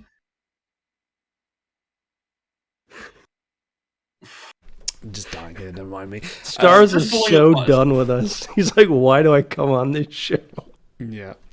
So, how do you feel, and thank you, Cairo, for pointing this out, how do you feel about the age-old classic? They do it for Worf, they do it for Teal'c in Stargate. The classic, let's just put something on our body to hide the alien nature. So they just put a plaster on her nose. I kind of love it, to be honest. I think I love this moment for Kira. I think this is a really cute moment for Kira, and I think that O'Brien speaks to how I feel watching her deal with the flower power movement, where she's like, "What the fuck?" Because for someone like Kira, who's grown up in a world that has been like war torn and like death and devastation and like hardship, she just gets to go. For a moment, she goes back into Earth's history, and yeah, things are kind of shitty. But then they just get approached by 2 random strangers, and they're like, "A flower for you," and she's like, she literally seems kind of like beleaguered in a way that you don't often see Kira. And I just like it as a character moment. It's cute. Yeah. I like it a lot. I don't like the art this much. Yeah, let's spend a second on this. Their art has been much better recently. We gushed about Second Chance Laris. Their recurring mega is great. This is not a good likeness of Nana Visitor. And, I mean, I think if we had to guess, we'd probably guess it's her. Just, between the hair and there's not too many women in Trek that look quite like that. So we could probably guess it, but it just, if you show up a side by side, it's not a good likeness of her. The rest of the art is fine, but the faces. Yeah, I feel, and there's also a distinct. I don't know if it's just a lack of definition. I feel like it has. If you compare it to Displaced, 2024 Picard, there's a definite gap in quality. I feel, and I'm not sure if it's just a case of okay, got to get this out quick, or if it is just a case of another artist. We had this conversation before when we were going through the orange art phase, and this isn't quite orange art, but it's not great. And I also feel like. Yeah, because it also compounds with what we had to deal with Disguised Janeway, where I pointed out that her face looked kind of odd. Yeah, definitely. Pull up in chat. Let me know what you guys think about this likeness in particular. Not the art overall, but just this is Akira as they present her. Yeah, Rachel says this is the art style they're probably going to go for the Lower Decks. I wouldn't mind it for Lower Decks. It's kind of like a slightly more cartoony, but like. For Kira, when I know what she's meant to look like, and something like Brain Disguise Kira or Commander Kira exists, like I can see Nana Vista in full, like really nicely realized art. Why is this here? This is not appropriate for this character. This is a great a use crew. If you're a new player and you're able to get a few hands on a few copies. Is this the Galaxy? Are you getting 4 copies for this one? I believe so, yeah. Help me out. Yeah, sure. Yes. Just say yes, we'll go with that. Faction Galaxy faction. So if you can get 4 copies, you're going to use her a lot. Top 10 Voyager, unboosted, boosted, however you want to look at it. She'll have over 30 event bonuses by the time this mega is done with a top 5 base. She comes with 3 collections already with a room for 1 or 2 more. In most metrics, she's really quite good. So, I mean, even established players, I think, will find a use to thaw. A 1200 plus base, even on a purple, you could definitely use that on your shuttles. So, because I don't think Kira has a ton of dip bases outside of K. Eaton, right? That's the only other one, right? Well, she's the number 6 diplomacy. Let me check this. Yeah, Decoy, Disguised, Breen Disguised, Lumeral, K. Eaton, and then Hippie Kira. But it's a lot of secondaries, and you'll seat them in like science or sex seats and stuff, and that'll pave the way for Hippie to grab some dip seats. When are we getting that Bajoran collection? They've been hitting us with loads. Feels like it's coming, doesn't it? Yeah. So if you guys weren't here for last week's Q&A, Ben did say they're looking to mostly do smaller type collections, not so much the resourceful and desperate and that kind of thing. Really so fuck up, and then we're getting the casual collection. No, not and then we're getting the human collection. Okay, the chat, help me out on this one. What kind of mess up will WRG commit in order for us to get the human collection in the future? What will they do that is so fuck up? Yeah, let's put a poll on that. Could you imagine? What's the next outrage? So there are 62 Bajorans in game right now, I think. So that's an easy 60 threshold is not that big if you look at costumed and so those are huge. So that could definitely be a collection anytime now. And a lot of good cards in there as well. A lot of Cisco's and Kiras that are pretty decent. A few other like one-offs like Prophet Sarah that you could get. That'd be pretty decent. A lot of cards you wouldn't expect as well. But yeah, it's a nice little bundle. I think getting the 40 is going to be achievable for a lot of people. 60 is going to be you're going to need to pull these cards from this event. It's going to definitely be play this mega, get every card, and maybe think about citing at a later date if you want to get that 60 at some point. Because you're going to need to. It's going to be like I was saying pre-stream. We were talking about this before, and I was saying this is kind of like the Tribble collection in a way that this is kind of without being as preceded. This is more preceded than the Tribble collection was, where you need to get all of them. This at least has a bit of scope to get some bonuses at least, but you will need to expand your roster. For podcast listeners, what do you think of Hippie Kira's Nana visitor likeness? 61% say it's okay, it's a little distracting. 22% say it looks fine, you nitpickers. 17% say they should probably redraw it. You know what? I'll happily take the label of nitpicker. I'll happily pick those. How else can we spend 7 hours every Wednesday talking about this game without nitpicking it to shit? And Ben did say last week that the malaria era where we had a bunch of yellow and fuzzy crew is he did say that they were working in some new artists and it didn't work out, and so they ended up fixing it due to our feedback, so they heard us there. Volcanic says Ball Queen 7 in a 6-pack. I think that's the only way I'd probably end up getting her. Yeah, probably. I mean, Calhia Wharf was in Folks Dabo, so was Scapegoat O'Brien, and there's no with apologies. Well, they already did that. He was in the Elusive Treasures, so we're past that. All right. Auto. Stars. Trait changes. Displaced. Yes. Auto, you are the trait audit guy now. This is your post-Big Book Renaissance. Second time you're going to go in for the trait. You came for the ratings, you're staying for the traits. Talk about Displaced. Well, they had a little update yesterday. The Displaced trait was removed from Wonderland Tilly and Stranded Craft, added to Colony Tilly and Returning Craft. So the way they announced this in the announcement made it sound like this was kind of a trait they were looking to focus around Discovery crew, because they say, for an example, all the crew from Discovery Season 3 and on. So that's kind of where they're looking to add value. And then, of course, Angela Martin, finally, justice has been served, got her human trait. So it's the tiniest little smidge of a trait audit. And that, I guess, was nice to see. So, Craft, why would he be displaced? That doesn't make any sense. Have you seen that short trek? He is not displaced. I have seen it, but it's been a while, so I couldn't speak authoritatively on it. Yeah, I think someone was saying it feels like the disco crew. They just went like that.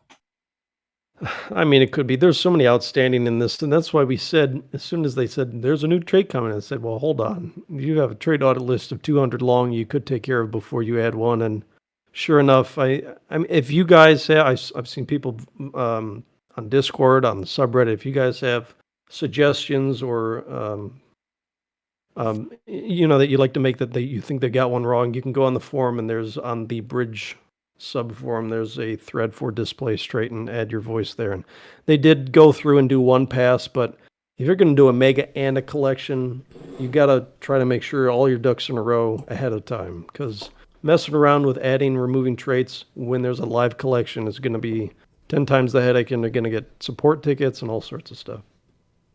I hadn't even considered that. Oh, thank you for that, Shai. I didn't even think about that. Yeah, no, like, I really do wish they were more consistent, man. Just do more trait audits. Just do it. Like, can we just sit down, go through all the crew, and look at the alt thread and just add them? Because it's not. We've seen it's not that hard, actually. It'd be quite and good I know if we they had keep some on saying people that had looked at all the crew and all the traits in some kind of fine detail and talked to the community and sort of maybe polled about it. So we're not in constant communication with WRG. We talk to them maybe once every other week, something like that. We'll just chat with Ben and see what's going on. Mostly about football. Yeah. We've tried telling them so many times, look, you have a eager, intelligent community that is willing to do the legwork for you. and and put all these names in a row. And they kind of did that where they put a list ahead of time saying, all right, this is who we're thinking of adding it to.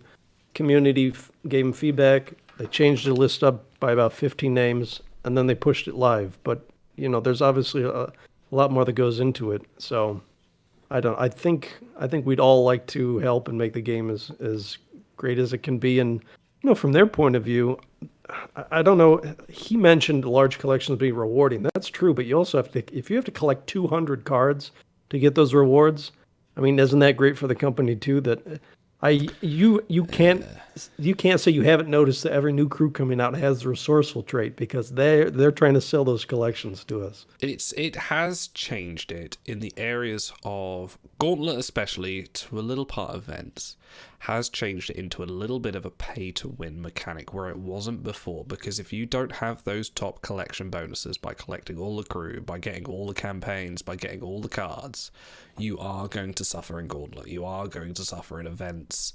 It is less so with events because you can persevere, but where it wasn't pay to win before, because everyone was kind of on, everyone had the same fleet boost. There were like 5 collections with the same kind of bonuses because you completed all the Ferengi just by doing the cadets. Now it does definitely seems like all those boosts they are adding is adding to the pile of how much the elderly players are ahead of everyone else, because A, they've either been in the longest, or 2, they put more money in it.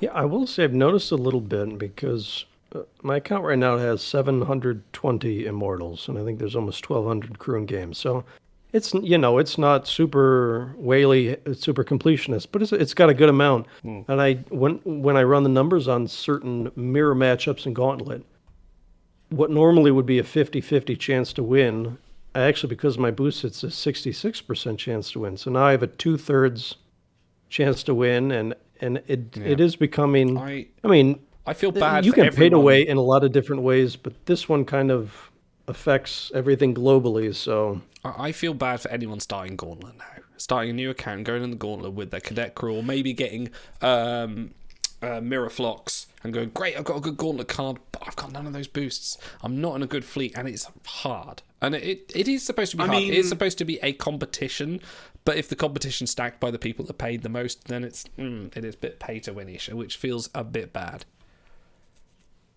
I mean, with Gauntlet, you can at least retrieve 1 or 2 of the names, but that is on a strict timer, and that does help.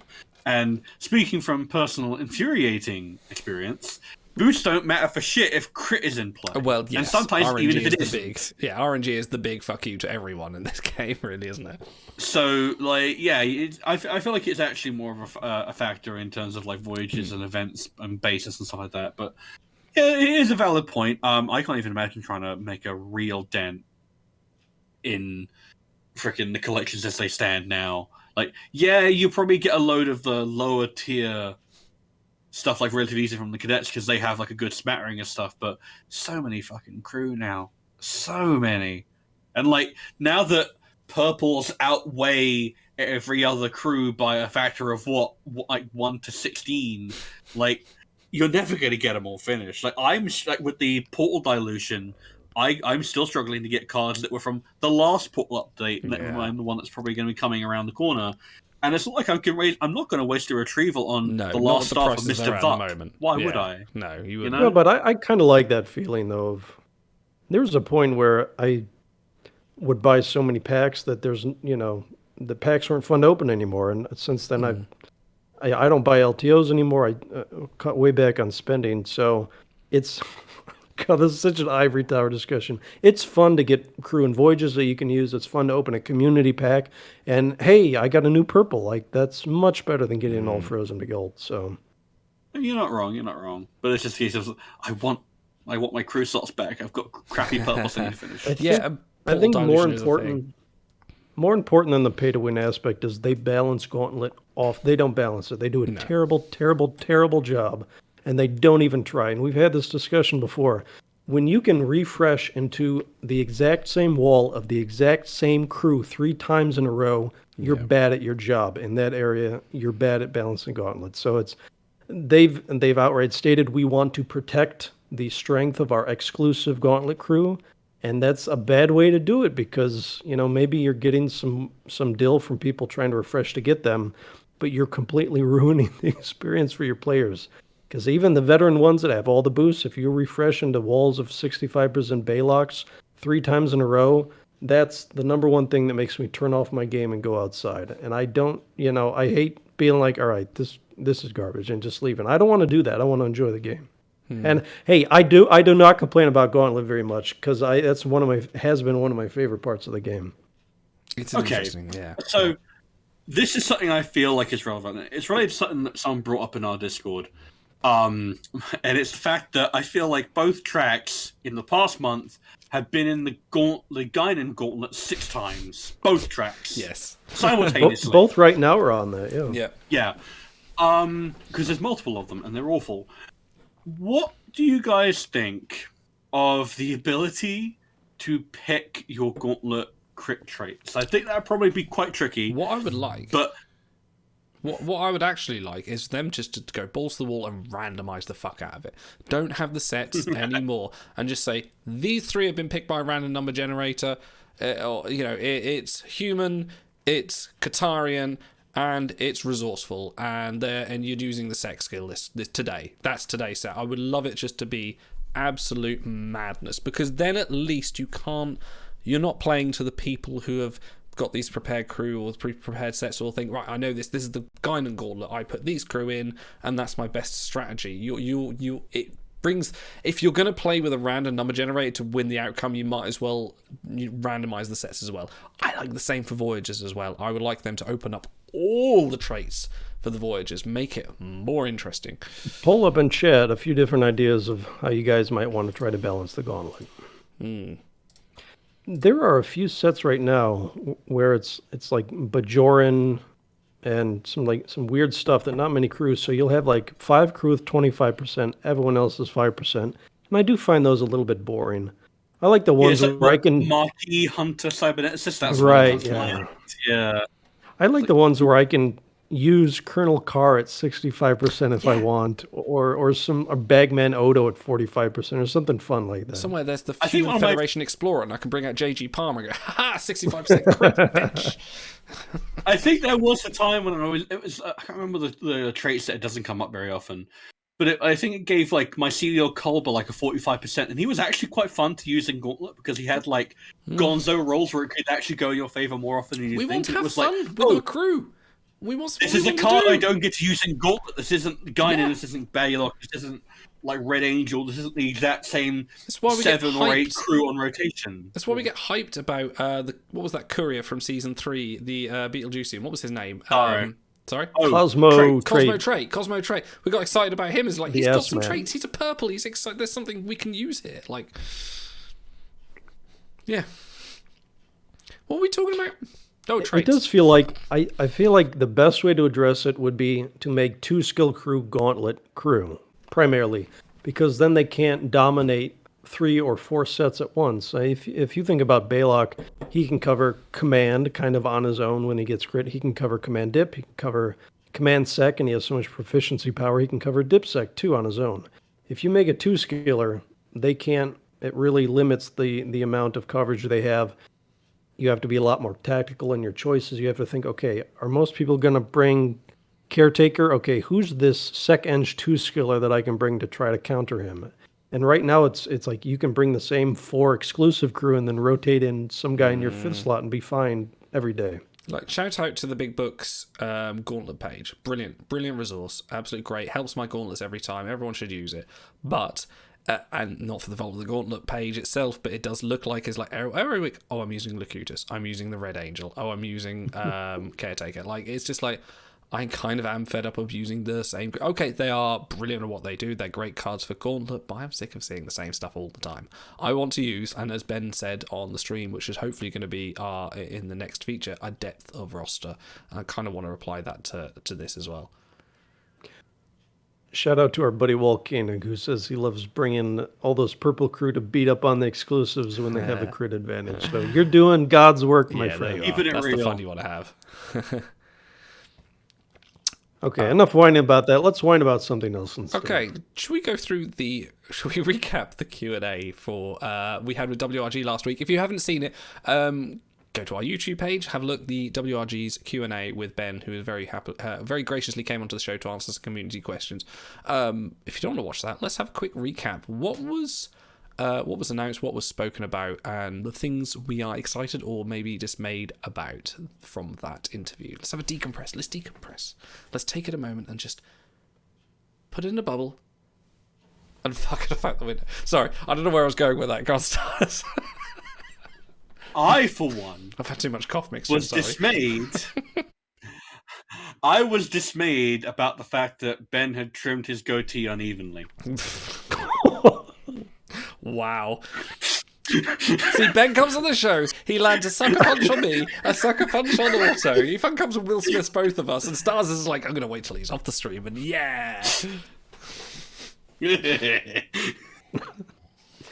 Okay, so Shan did do a partial recap on the forums. I think it might have made it in game as well. So if you want to look at some of the Q&A questions there, God bless you, Shan, but you made it sound as unnewsworthy as possible. They're kind of all maybes and the kind of all will sees. The one thing, most interesting thing that I want to speculation's fun with you guys with the chat. Get your typing fingers ready. He said they're in quarter 2. They're planning to release a new feature, end of quarter 2, mind you. So maybe May, June, probably more in June. A new feature that leverages crew depth, ships, and fleets, possibly teamwork. Okay. And then another feature that they're planning to release later in the year with a similar sort of target focus. So you know what's hot right now? What's the hot trend in gaming? Battle Royale! Let's just have it. 99 players in a room and 99 ships, and the last one wins a set of 5 blue trainers. Bro, it takes my client 5 minutes to open. You think it can render 99 ships in the same system? Not to mention, you know what it would look like? It would look like it would be 98 Cretans. They all kill each other in 6 seconds, and there's one Captain Proton ship left at the end. No, there's one cloaked Taong ship that just sat silently while everyone else killed them. So. All right, Chad, help us out. What do you think? A, what do you want? And B, what do you think would come from leveraging crew depth with ships? And I know there were a few questions asked about boss battles that I think tied into that. Yeah, this came out from a bit of legacy code which people unearthed years and years and years and years ago. This is like before even my time with the game. Like, I remember hearing people saying like, "Oh yeah, they're planning for boss battles in the game." Like, that was something, one of the original pitches they had back in 2016 is like crews would be able to come together and be able to all fight a big ship together, which the only way I can see that working with the current state of the game is if it was basically you doing a ship battle and it counting to some kind of global ticker a la the galaxy. Like, and then when that ticker hits, other mobile games do it. I played Dragon Ball Legends. That does the same things. You do some battles. It hits. You're in a fleet, a guild, whatever, and it counts towards the final result, which will hopefully be some kind of, one would hope, a decent prize. Yeah. So. You mentioned that mobile games have this. My only real experience with a game that does this was Resident Evil Revelations 2. And it would have this online... Is that the Wii? No, that's a PlayStation 4 game. Oh. And it had this thing called Raid Mode, and it was essentially just like run through, do like battles on like a load of reuse maps. And it would occasionally have an online event you could play. And they had these enemies in the game that were basically just pigs with bits of metal sticking out of them. Because it's Resident Evil. And for one of the online events, they decided to size this thing up by, like, I think 3,000% and have it on the horizon approaching you from, like, the ocean. And you would just have to shoot at it for about 2 minutes, see how much damage you could do, and then you would get, like, a reward out of it. And I'm guessing that's what this would be like. This is going to be a giant Captain Proton ship. Like, everyone's just going to slowly pick away at. I'd be okay with that, honestly. But what part of that would involve crew depth? Like, okay, you get your ship and you put your line up on it. That's already in the game as it is. That's not screaming crew depth to me. What about, and this is crazy here, what if they decide, hey, boarding crew on that ship do like 10 times as much damage as on a normal ship. So suddenly it's worthwhile using boarding damage. And then you have to use different crew than you want to fix. Right. One thing came apparent when they had the objective event where you had to do your ship battles to win, was how shit it is to go through that list to try and find a single crew. Do you know how long I spent scrolling through going, where the fuck is Killy? Where the fuck is Killy? And you go past, you look through that list 3 or 4 times, you're checking every column religiously, and you somehow still miss her about 5 times till the very end. Just like, that's it, there she is. And then you have to go to work and you're 10 minutes late. You're not salty at all. So I think Idle's kind of on the right track with... It might actually just be something similar to Arena, where it's you versus a mega ship, and maybe to add a little ambiance, they put in some other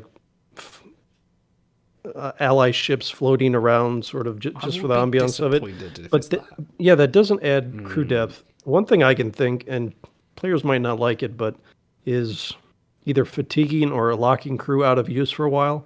They already do that with shuttles. They already do that with Voyager. Red alarm! Thank you, Arsenal. Red alarm! Lara Crua for following us. Thank you very much. That was very good. I was not going to be able to pronounce that. They already do that with shuttles and Voyages where you can't use crew for a certain amount of time. So let's say you had to staff your artifact and send it out against the evil baddie, and then staff your Kraken with 4 more crew and send them out against the baddie. So suddenly with each new ship, you're leveraging ship depth, you're leveraging crew depth, and somehow a point system based on that. I would just like something new other than just keep looking at that ship battle screen. I really would. I would like something I have an idea. Go on. I have an idea. So, you guys must remember, how do they get Locutus off of the Borg cube in Best of Both Worlds Part 2? What's the plan? They beam aboard. Shelby leads a team. They phaser off the power nodes until they stop and scratch their itch. No, Part 2. So, how do they get Locutus back? Oh, they lead another away team, and then Worf and, Data run over and grab him, and then poke the back of his neck and beam him back on board. But specifically, it's a combination of the 2 parts of the Enterprise D working in concert, sheltering the shuttle while it goes in. They go in on an away mission, and then the ship so what if you just did a 3-part mission where everything is okay? Say your first of this big arena ship battle event type. The bonus is Saboteur. So you pick out your Saboteur crew, you put them on your shuttles, and then the shuttles go toward the big ship. You have to clear an away mission using nodes to give bonus to Saboteur, and then that opens up an opportunity to attack, and it scales according to how well you did on the shuttle and away team. That's cool. Mission. That's great. I like that. I would like something that does not use the existing mechanics of the game. I would like something new. I know they're not getting do objective that. Events Part 2. That's what we're getting.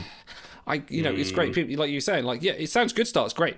We use an existing away mission structure, and that sounds great. If we hadn't already done those things a million times already in the scope of the game, I want to see. I'm trying to be realistic, bro. Yeah, I know. I agree. I agree. That's probably what it is going to be. But I myself and a lot of other players would like to see, in the new feature, the first big new feature since Retrieval, to see something actually new with gameplay, or at least it won't be. No, I know that, but Crew Retrieval was about a year ago, and then it took them a few months to do the Celestial Market, and we've had objective events since then, and it took them months to iron out objective events. There's no way they've had the time to do a whole new game system and release it in 2 months from now. But I think this is I think this is the make or break for a lot of people, because people sated with Crew Retrieval, great. This adds a lot of depth to what you can do for a card collecting game. And objective events and Celestial Market were kind of the holdover, while people were kind of aware in the back of their head that they had promised a new feature in the future, and they've come out and said, here's the new feature. And I think there are a lot of people that are still holding on to say, what is it? What's it going to involve? And let's see.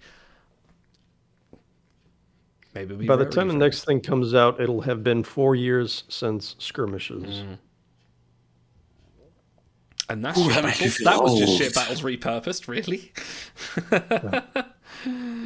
Which is, it's not a complaint. We're all still playing the game. We're all still enjoying it for what it is, for the collecting aspects of it. We're here. We're talking about Star Trek for the most part. It is what it is. It is a game we enjoy for very, it's brought a lot of us together. It's brought all of us together to talk about this game and to talk about Trek in general. But I think there are a lot of people that are still looking at it and going, like, we want something. Let's see what this is going to be. We'll see. What else came out of the Q&A? Oh, sorry, have you got more to say? You know what? I will repeat the prevailing sentiment.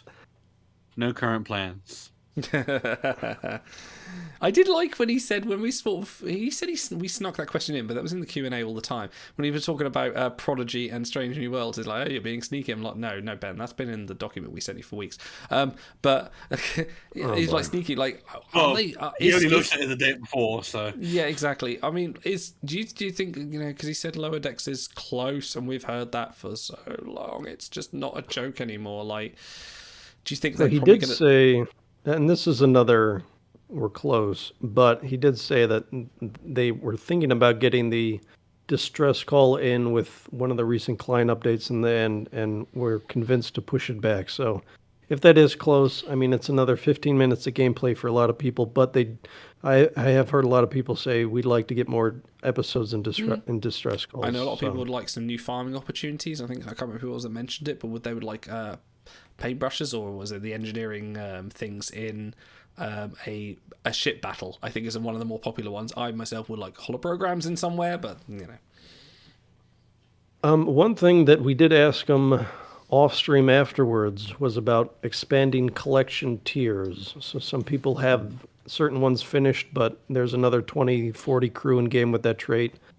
Ben said they don't have any short-term plans to expand collection tiers or what do they call them? Milestones, but that they will long-term in the future. So that was not part of the video if you missed that on the Discord.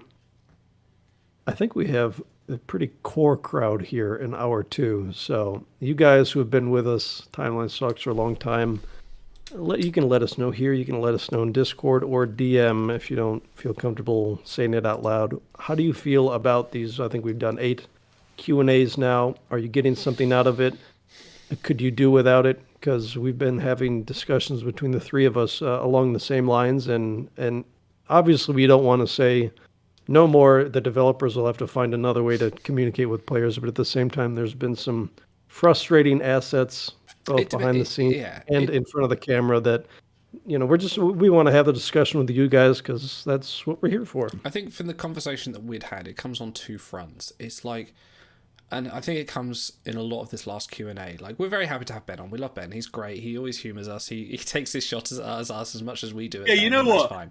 I feel like we always have to clarify. Yeah. When we're criticizing WRG, we are criticizing a corporate entity and like certain decisions they make. Yeah. Ben is a lovely man. We take the piss out of him, but he is a genuinely good dude, and I like to believe that he does his job as best he can. And he probably, I think he genuinely does love Star Trek, and he does the best he can. That being said, he is one person within a wider corporate entity that is under the dictates of a wider, multi-legal mumbo-jumbled like thing. Like, we say Ben because he's the face, And from what we're talking about, it comes from sort of 2 areas. One is like, we're getting a lot of non-answers. Like, the community have put in the questions, and we're seeing a lot of the same ones and the same kind of responses. Like, we can't respond, we can't do this, we can't say about this, and it's like not a lot of going on. On the flip side, he is giving us like, we got the crew retrieval like demos and things like that. He is forthcoming. And just on the other side, our sort of general frustrations with the WRG in general, with how the community is being treated, and just sort of just like the way that the forums are, and the way that sort of like we would like more interaction, not just we've got this interaction with Ben, like us, and we try and bring as much of that to you guys as well, but we see other communities from other video games, and there's a lot more personal, a lot more interactive. It's not as open, they are still have to hold things back, but there is definitely a lot more of them being on the same ground level as all the other people, and it is such a shame that they're not quite at that level, and there's a lot more red tape from their perspective holding things back when I don't think there should be, and not for a mobile game. For maybe a big AAA developer kind of thing, where you're trying to hype things up for some things, but for your mobile game, it never seems. It seems to be too many layers of protection when it's really not going to affect that much, in our opinions. We don't want to stop having the Q&As. We don't want to stop having the WRG people on. Not by any means, but we want to be. No, we don't. But we want it to be more productive. We want it to be something that is actually worth your time watching, as opposed to Ben coming on, as lovely as he is, as a great guy as he is, and as a great guy a lot of people in WGR. We don't want them to waste their time just to come on and say, we don't know, we can't tell you, and it's maybe.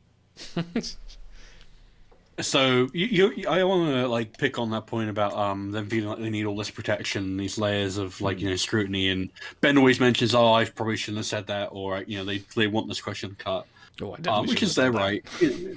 No, it's their right. But let's be realistic here. Every time WRG has embarrassed themselves, it has not been on a Q&A. It has been in game.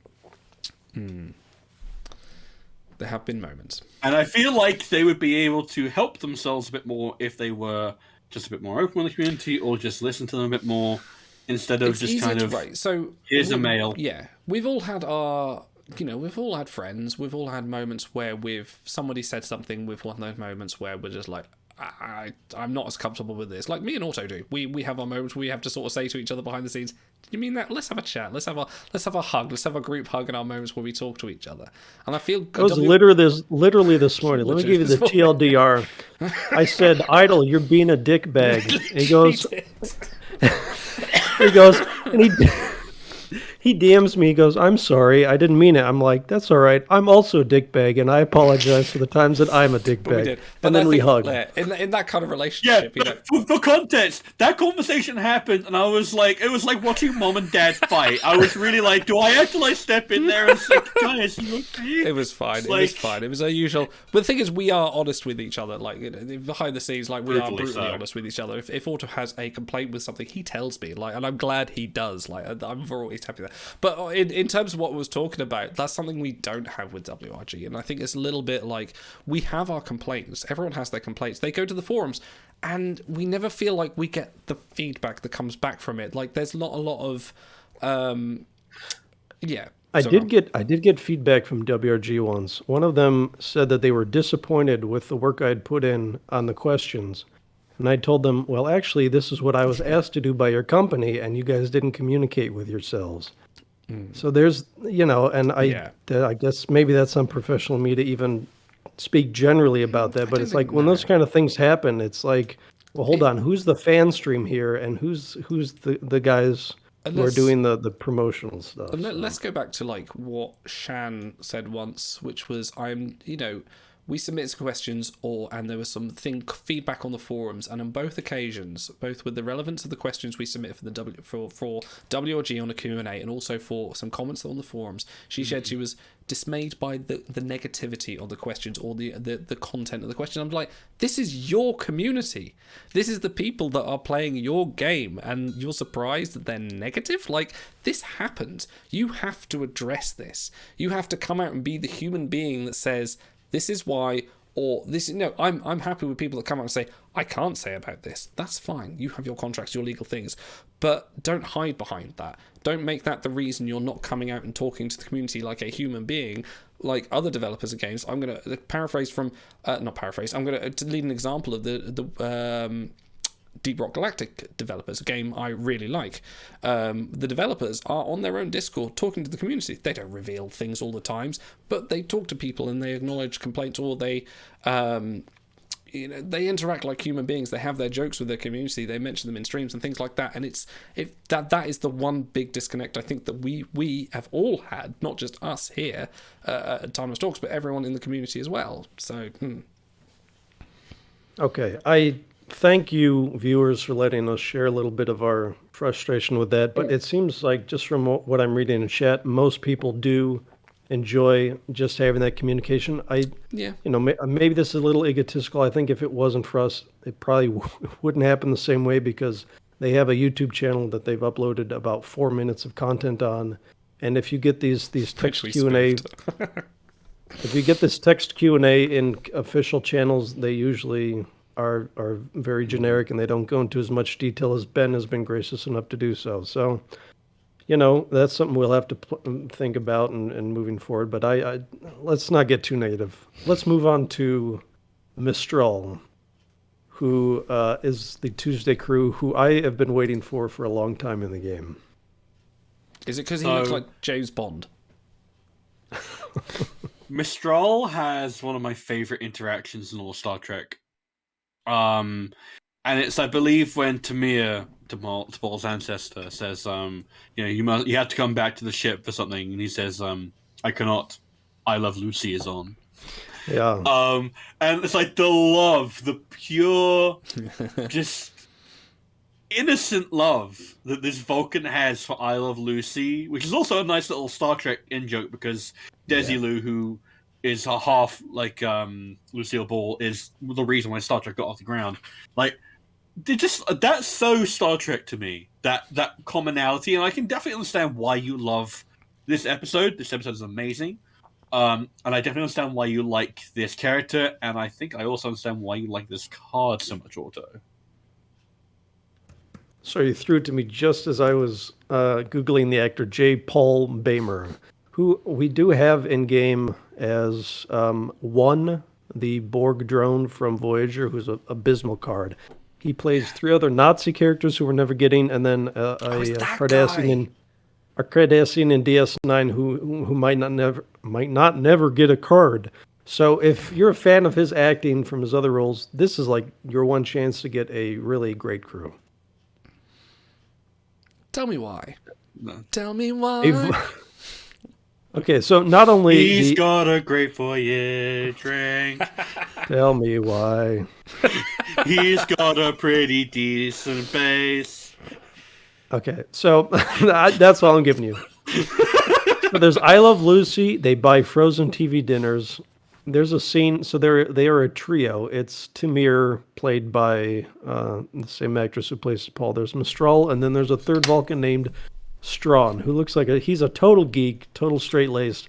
And there's another line in there where he says, this is the third time he has this ridiculous bowl cut, as all Vulcans do. He said, this is the third time this week I've had to fix Mrs. Garrett's sink.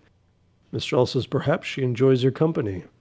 It might be tolerable if her son didn't insist on calling me Mo. And it's like, the Three Stooges reference. And he stands there with that stupid bowl cut. It's such a great... It's like the funniest the Vulcans ever get in Star Trek, basically. Yeah. It's a really good episode. I really like that one. Yeah, no, I feel like, honestly, they could have done more with this concept. I feel like it's so much fun. And it's like...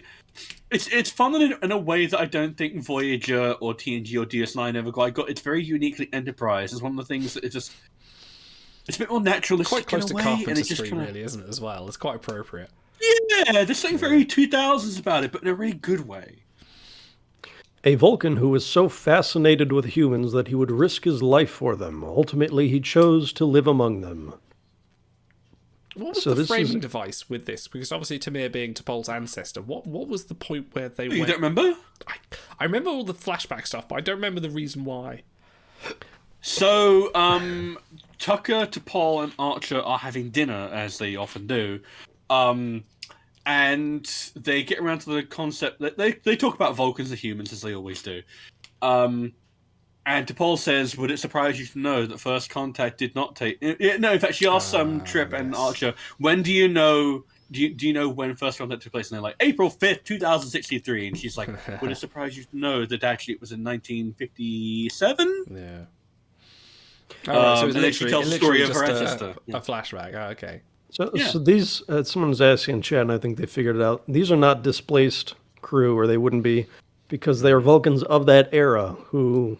snuck their way onto Earth before First Contact. And they invent Velcro. Crash landed, yes. Is it Velcro they invent?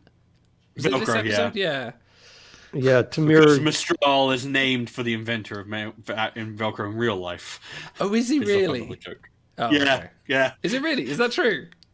Seriously. Oh actually. man, that's amazing. Okay, that's a good little nod. That's why this episode is so good with little touches Okay, like that. It's really fun. That's quite cool. So, Evans of Wales in chat asks, was it a flashback or just a story? Well, I'm going to read you a little bit more script. Tucker says, an alien is left on Earth in the 1950s, lives through, 30 presidents, travels the world. No one notices him. Did the Undertaker just shrug and ignore his ears when he died? T'Pol says, you asked me to tell you a story. Tucker says, it was a good one, but did it really happen? She says, as I said, you asked me to tell you a story. So she's being real coy. And That's cool. That's a good T'Pol moment. But then at the end of the episode, she plays with some Velcro, and it's pretty obvious that it's true, which I like. It's so that's like for her. That's T'Pol in an oddly playful moment. That's the Vulcan being playful. I forgot about that. She goes back to her quarters and just plays with Velcro at the end. She just opens it up. So cool. T'Pol's always kind of been like that. I mean, like, even from the moment when she refuses to eat a breadstick by hand, she has to use a knife and fork. She's not just proving a point, she's just like, I'm going to be a cocky bitch and do this. Like, it's definitely... Yeah, I feel like that's an underrated aspect of Vulcans, is that, like, with the really good ones, and I mean mostly the main cast ones, but sometimes you get a bit performer who dials into it. I feel like Valar from Enterprise was also really good at this. There is that undercurrent of... They are incredibly intelligent. They are incredibly self-disciplined.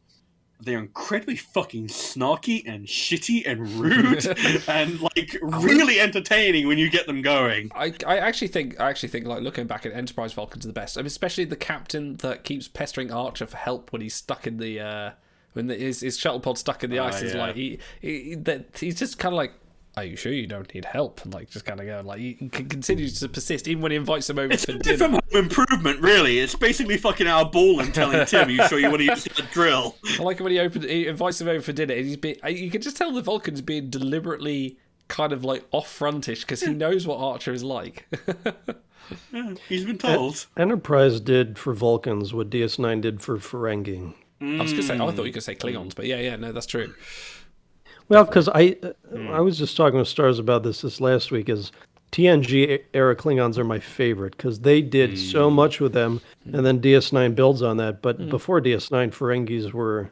That's true. They were kind of one note throughout TNG. Yeah, they kind of embarrassed themselves, which they do in DS9 too, but there's a little more depth there. So that's the comic relief. Yeah, fun. The Ferengi episodes. I love when they go back to the 30s. Okay, so Mestral is a card. Another great Voyager, like you said, they're releasing a lot of good ones. Rank 20 unboosted, but he's got 8 antimatter seats. He's got a really great skill set and skill order. You're going to probably use him for 4 years for the average player, maybe 3 years if you're a little more elderly. He comes with 3 collections. We'll probably get another 3 or more. He's missing a couple of... I was really hoping he'd get the Maverick trait because he is... he goes against the grain in as many possibility or as many situations as he can. But, how many Vulcans do you know befriend humans, want to risk their lives for them, sit down and watch I Love Lucy and eat frozen TV dinners? This guy's like the definition of Maverick as far as Vulcans go, but... that would be icing on the cake because he does have a lot of great traits. So many that you'd think, he's got a big event tally. He's probably going to get 4 or 5 events per year, even if they're not all factions. And a top 10 base. He really hits in a lot of areas, and it's a shame he's in a 6-pack because I'd like to see everyone have a chance to play around with this card. Well, that's the thing. Even though he's a 6-pack, by the time he hits the portal, he'll still be way viable and probably just as desirable. Like, I'll absolutely retrieve. I mean, I don't know many Vulcans with Explorer or Romantic. Hero. Romantic, definitely not. I think there's 1 or 2. The brutal Romantic. Yeah, there you go. So I think he's going to be... Well, when he hits portal in a year or so, he'll be very retrievable. So...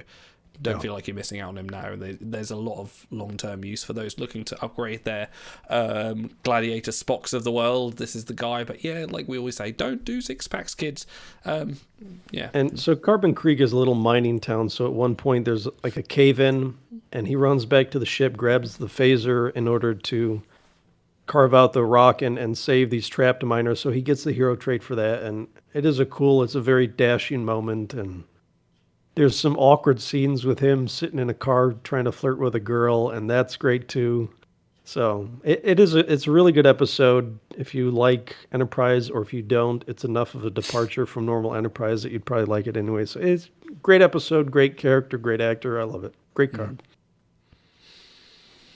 All right. Okay, then. Should we keep it to a tight 2 hours? Or do you have...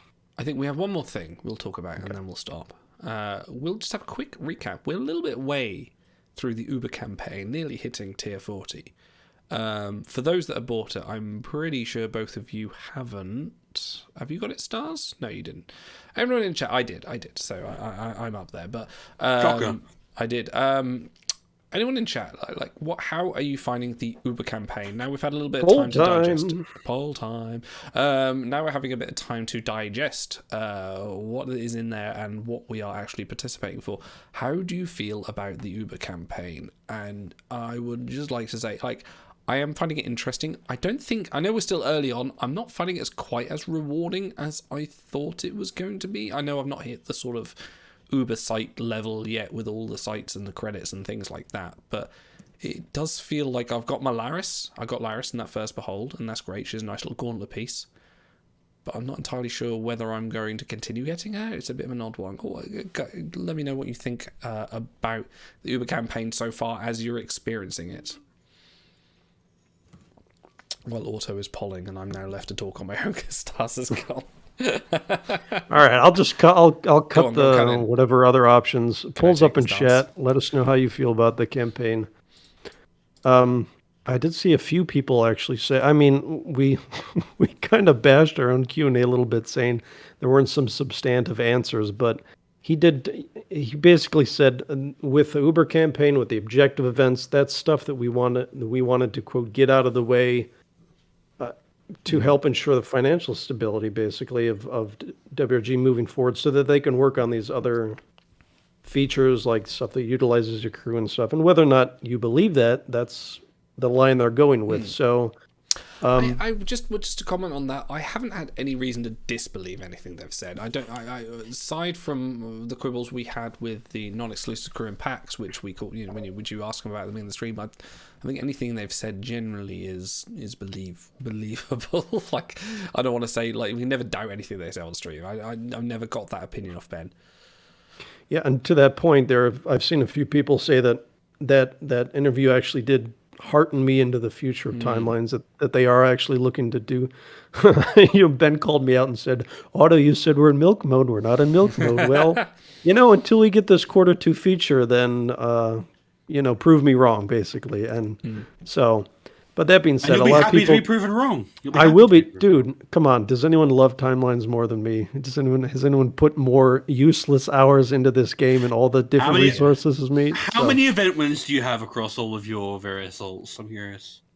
Too many. Too much time spent. I don't want to win another event, but I'm happy to play the game. I've heard that so many times it's lost all meaning. So, as I've been trying to say, several people said that they got enough positivity out of Ben's answers that they are going to go ahead and either buy the campaign or spend a little bit of money. So I'm glad for WRG that worked out for them. It looks like we're pretty split in the poll. 44% have bought it and love the campaign. 33% are not going to buy it at that price, and we'll see. I think I tell you what it's done for me.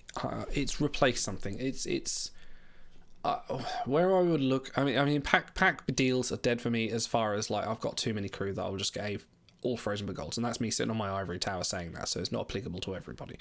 But I think it's replaced me looking at those pack deals where I saw like 20 packs and 4,000 dilithium or anything of the like, or any of the other sort of normal LTOs. It's replaced me looking at those to thinking like, okay, I'm generally getting a premium pack every other day. I'm getting a fair, healthy share of dilithium, so I'm actually paying less and not missing out on those packs, and I feel like I'm not as not wasting my money getting a shit ton of AFBs, and I'm getting some other stuff that's useful, like credits and sites and things like that. So I feel like it's shifted my spending that way. I even looked at my monthly card has expired, and I'm even looking at that thinking, well, I'm getting the Uber campaign, do I need to get the monthly card anymore? So it's reallocated. And bearing in mind, I'm now looking at my own financial situation, which isn't bad, but those like stars you'll understand in the UK, everything is going up in price. I'm now having to look at my spending going, right, what really matters to me at the moment? Like, I've cut back on a few beer boxes and things like that and a few subscriptions here and there, and it's like, yeah. It's really getting dire if It has. I've cancelled 2 beer boxes because my gas bill went up by £200. It's like, something's got to go. Geez. And likewise, I look at timelines and I'm thinking, yeah, maybe not. I want to read from chat, but first, Stars, what are you thinking about in all this? It's tricky. Like, this is the first campaign I haven't bought, like, pretty much on day one, just because it's been a little bit rough for me financially this last week. But I probably will buy at least the premium pack, which means I can finish off Rios, and it is generally good value for money. The super uber premium blah blah blah blah blah track, that one's a little bit more of a dicey proposition. If I exercise my self-control and I don't buy any other LTOs for the month, like Idle, I think I would be able to justify it to myself. I feel like it probably would be better value for money overall. Like, I would probably get more finished golds from the gold citations and the beholds there than I ever would from any of the other LTOs I'd probably buy. Here's one thing I would like them to do. Like looking at it, the one thing that's impressed me is this choice of behold in the Laris thing. Like, every month they're going to do a new gold, and they're going to do the option, you can take it or you don't have to. And I would love that for all tiers. So all tiers, they say, right, it's like, for example, sorry, I know I'm doing my bottle lid here. It's Picard, it's Rios, it's Laris. You can take them, or the other option. I would love that. Do that for all stages of the premium pack, because I know plenty of people, and myself included, have been caught in this. You look at us, I was a 5/5, I don't want to buy the premium, but there's all these other options. And the same with the super rare. I'd like that chance to be able to get one of the super rares I'm missing, and maybe sort of just expand that, because with packs getting into the realm of either the portal's too diluted and I'm increasing the number of crew slots I'm missing, or I've got too many cards and everything's just useless to me. Like, one or the other, having the option to say, like, I could take this new crew that I don't have, or I can actually, here's a card I need that's actually more useful than this new one. More choice is rarely a bad thing. Exactly. All right, let's dig through chat here. Not quite worth the cost so far. I've enjoyed using Lars, but it's still early. I feel the same. I don't feel like I'm getting massive value, but it's still early. I thought about it long and hard today. I hit max quantum, but I don't have enough credits. So I bought the ultimate campaign during this very stream. Boys, we've influenced another one. Uh-oh. I feel so guilty about that. I'm not sure. I'm on the fence. I did buy it, but I won't do it regularly. I bought it, but I don't love it. I love it a bit extreme. We're talking about your love life. Let's go. I love it a bit extreme. I like it well enough, but again, I haven't truly seen the value yet. There's no option for I bought it this time, but I'll reevaluate in the future. That's where I am right now. Yeah. Yes? I think when we get to the end of the campaign, it'll be different, because I say we're quite early and it hasn't quite been as rewarding because we're still in those early sort of like giving out a little bit of credit, the super rare site. And I think by the end we've got like 3 sites still to get a load of premium packs. I think it's, well, it would be interesting to have the same conversation. If I do end up going for that. Yeah. If I do end up going for that Uber campaign and I unlock everything on level 100 and suddenly I get a flood of items, I'll be like, ooh, that would feel good, yeah. And all the hollow emitters you can eat. Oh, God. Dude, he said that someone at the company said they had data that proved people needed those? Like, what? Even Ben said probably not the same people that are dropping $25 a month on your product. All right, I might need more hollow emitters, sir. I might not. All right, give me the Snape. Give me the. I can't do it while I'm smiling.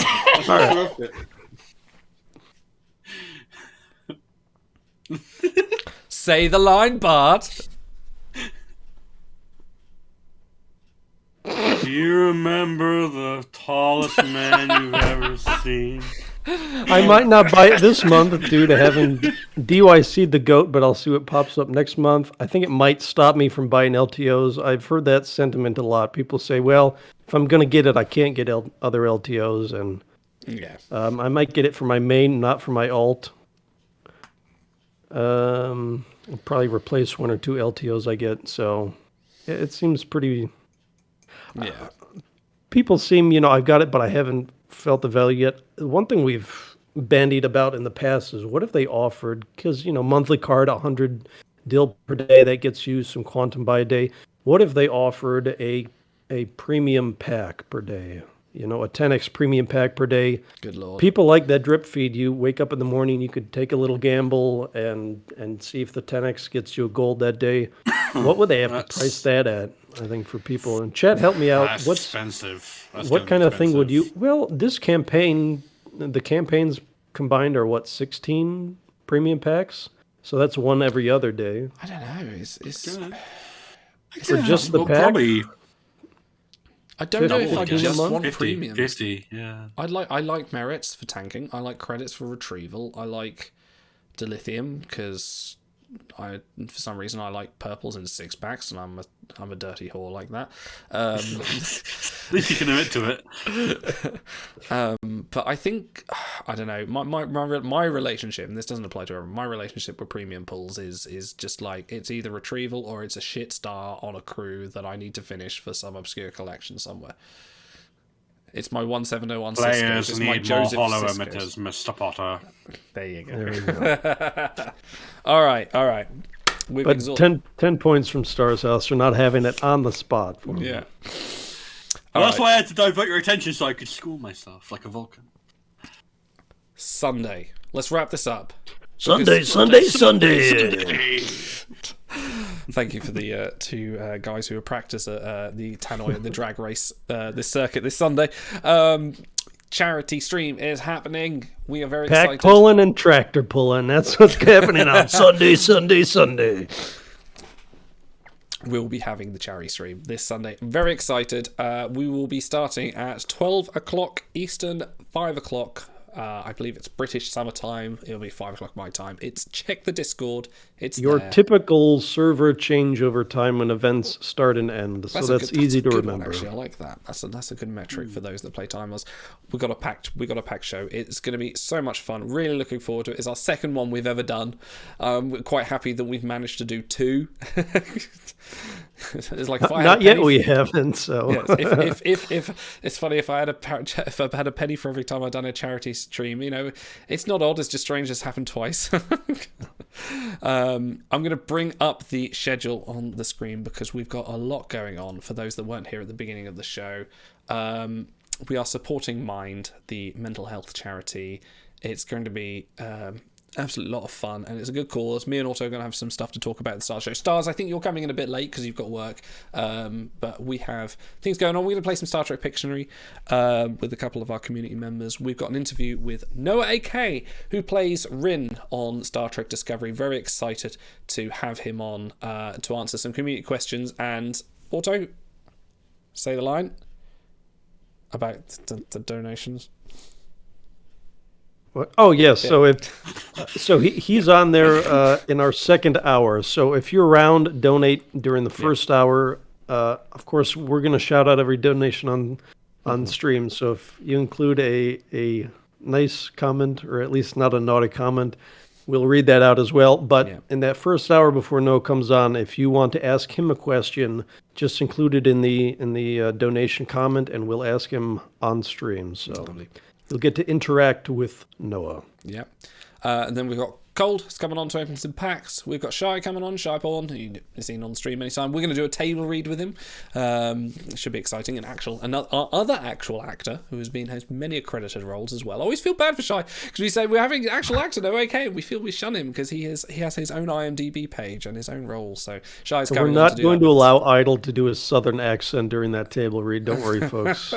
Yeah, please don't. Cranky is then coming on to do some packs. We got Trek Challenge with our 3 willing volunteers who could win a prize for answering my Trek trivia questions. Stars is then going to do some Captain Proton Star Trek Adventures, which I'm very excited for. I'm quite hyped. I might have to try and find some copyright-free 1930s soundtrack to play in the background and make everything black and white. Oh, we have to go for the black and white. That's the bare minimum. Come on. And by the way, No Name Namer points out in chat, Noah AK is married to Tilly's actress, Mary Wiseman.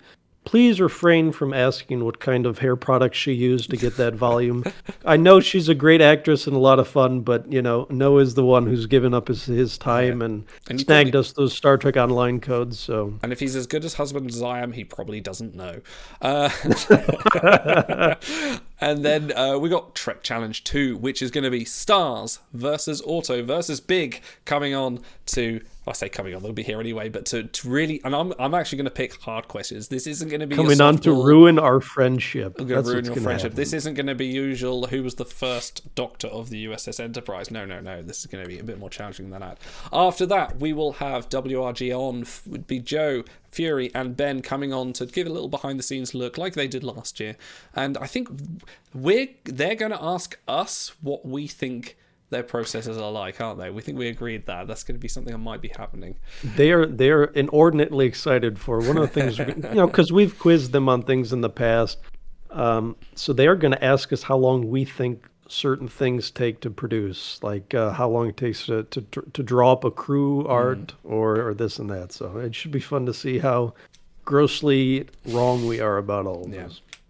After that, Frank's going to come on to speed run his many packs as he can. I think he said something along the lines of if every time he gets an AF, an All Frozen Gold, he might donate something to the charity as well. He's over 300. He posted that to the Discord today. I don't think we'll get through the lot, but we'll definitely speed run that. After that, we'll be doing some What the Dub track for people that want to come on and do that. And then after that, we will do some games till one of us collapses through exhaustion. Just a note. Dude. This is supposed to end at 2 a.m. for me, and we're probably going to go like an hour over. So yeah, we probably will. These times are rough. We will probably go over time, but we will see. We were pretty on time last year. I think we went over by about half an hour, but yeah, bear in mind that. Yeah, we want people to be able to tune in and watch content that they want to watch and not have to devote their whole Sunday if they don't want to. But of course, we'd love to have you. It's going to be a blast. We'll get there. Everyone. Even if you can't donate as little or as much as you can. It's not compulsory. Even if you can't donate, if money is tight, we understand that these days. If you can't, please just come and turn up, come and join in the chat, come and have a laugh with us. Even if you can't make that, if you're laid by work, stick a link out, send a promotion out, tell your friends, tell everyone you know there's a Star Trek fan. That probably would help. And the very confused people going, why am I here? But anyone that is involved with mental health or has mental health problems as well, let them know. We want to support them. It is something we care passionately about, and we will be sort of talking a bit about that and our own struggles at the beginning of the show. We're going to have someone with a t-shirt cannon walking through chat, blowing t-shirts with the Timelines Talks logo into the crowd, and you guys could walk away with some sweet merch. Yes, we will also have giveaways as well. I've got some Star Trek. Thank you to the guys at Star Trek Online, and thank you to Noah, for helping make this happen as well. We've got some Star Trek Online codes to give away for both PC and for Xbox and PlayStation 4. I know Stars is quite excited about that. I think you're going to jump in on that giveaway. We'll be giving them away throughout the stream. We've got some games to give away as well. I've recently bought the Ukraine bundle on Humble Bundle, and I've got some games to give away from that I already pre-own. I think Name has given me a few codes as well to hand out. What else? We've got some fun donation goals that are going to happen throughout the night. There's some stupid stuff because we love humiliating ourselves. Have we put this out there anywhere yet? Not yet. I haven't told anyone what the donation goals are, apart from some of them giveaways. Can I share one or two of them? Yeah, go for it. Let's see. There's so many game giveaways. Yeah, mostly giveaways, but we've got some fun things to do. We are bringing back the fan favorite legendary Polestar only crew retrieval, which got you Vargas last year. Is that correct? Called and I hope you get some another Vargas. I'll take another Vargas. I still need Star Zone. Okay. Actually, I can't share anymore because they are so juicy. You guys won't believe it. So sweet. But yes, we'll have goals. I think our initial goal is going to be £1,701. It isn't GBP, but you can donate in any amount. That's our initial goal. We're hoping we'll go over. I think last year was $2,300. I think we're hoping to go over that. We'll see what happens. Let's see how generous everyone is. I forget what I was going to say next. Something about it. Nope, it's gone. Ta-ra? Is that the phrase? Not quite. There was something. It's very vague. You'll find out on Sunday. Please come and join us. We're very excited. We'll have all of this on YouTube as well. And it's COVID brain. Yeah. We'll have all this up on YouTube as well. I'll clip each segment. Chats has been saying goodbye for the last 15 minutes, and we just won't leave. Guys. I just don't want to leave you guys. I just want to keep talking about the charity stream until everyone just come. Tell your friends, come and help donate. And if you can't donate, just come and turn up anyway. But on that note, we will see you Sunday. From me, Sunday. Sunday. See you then. Ta-ra!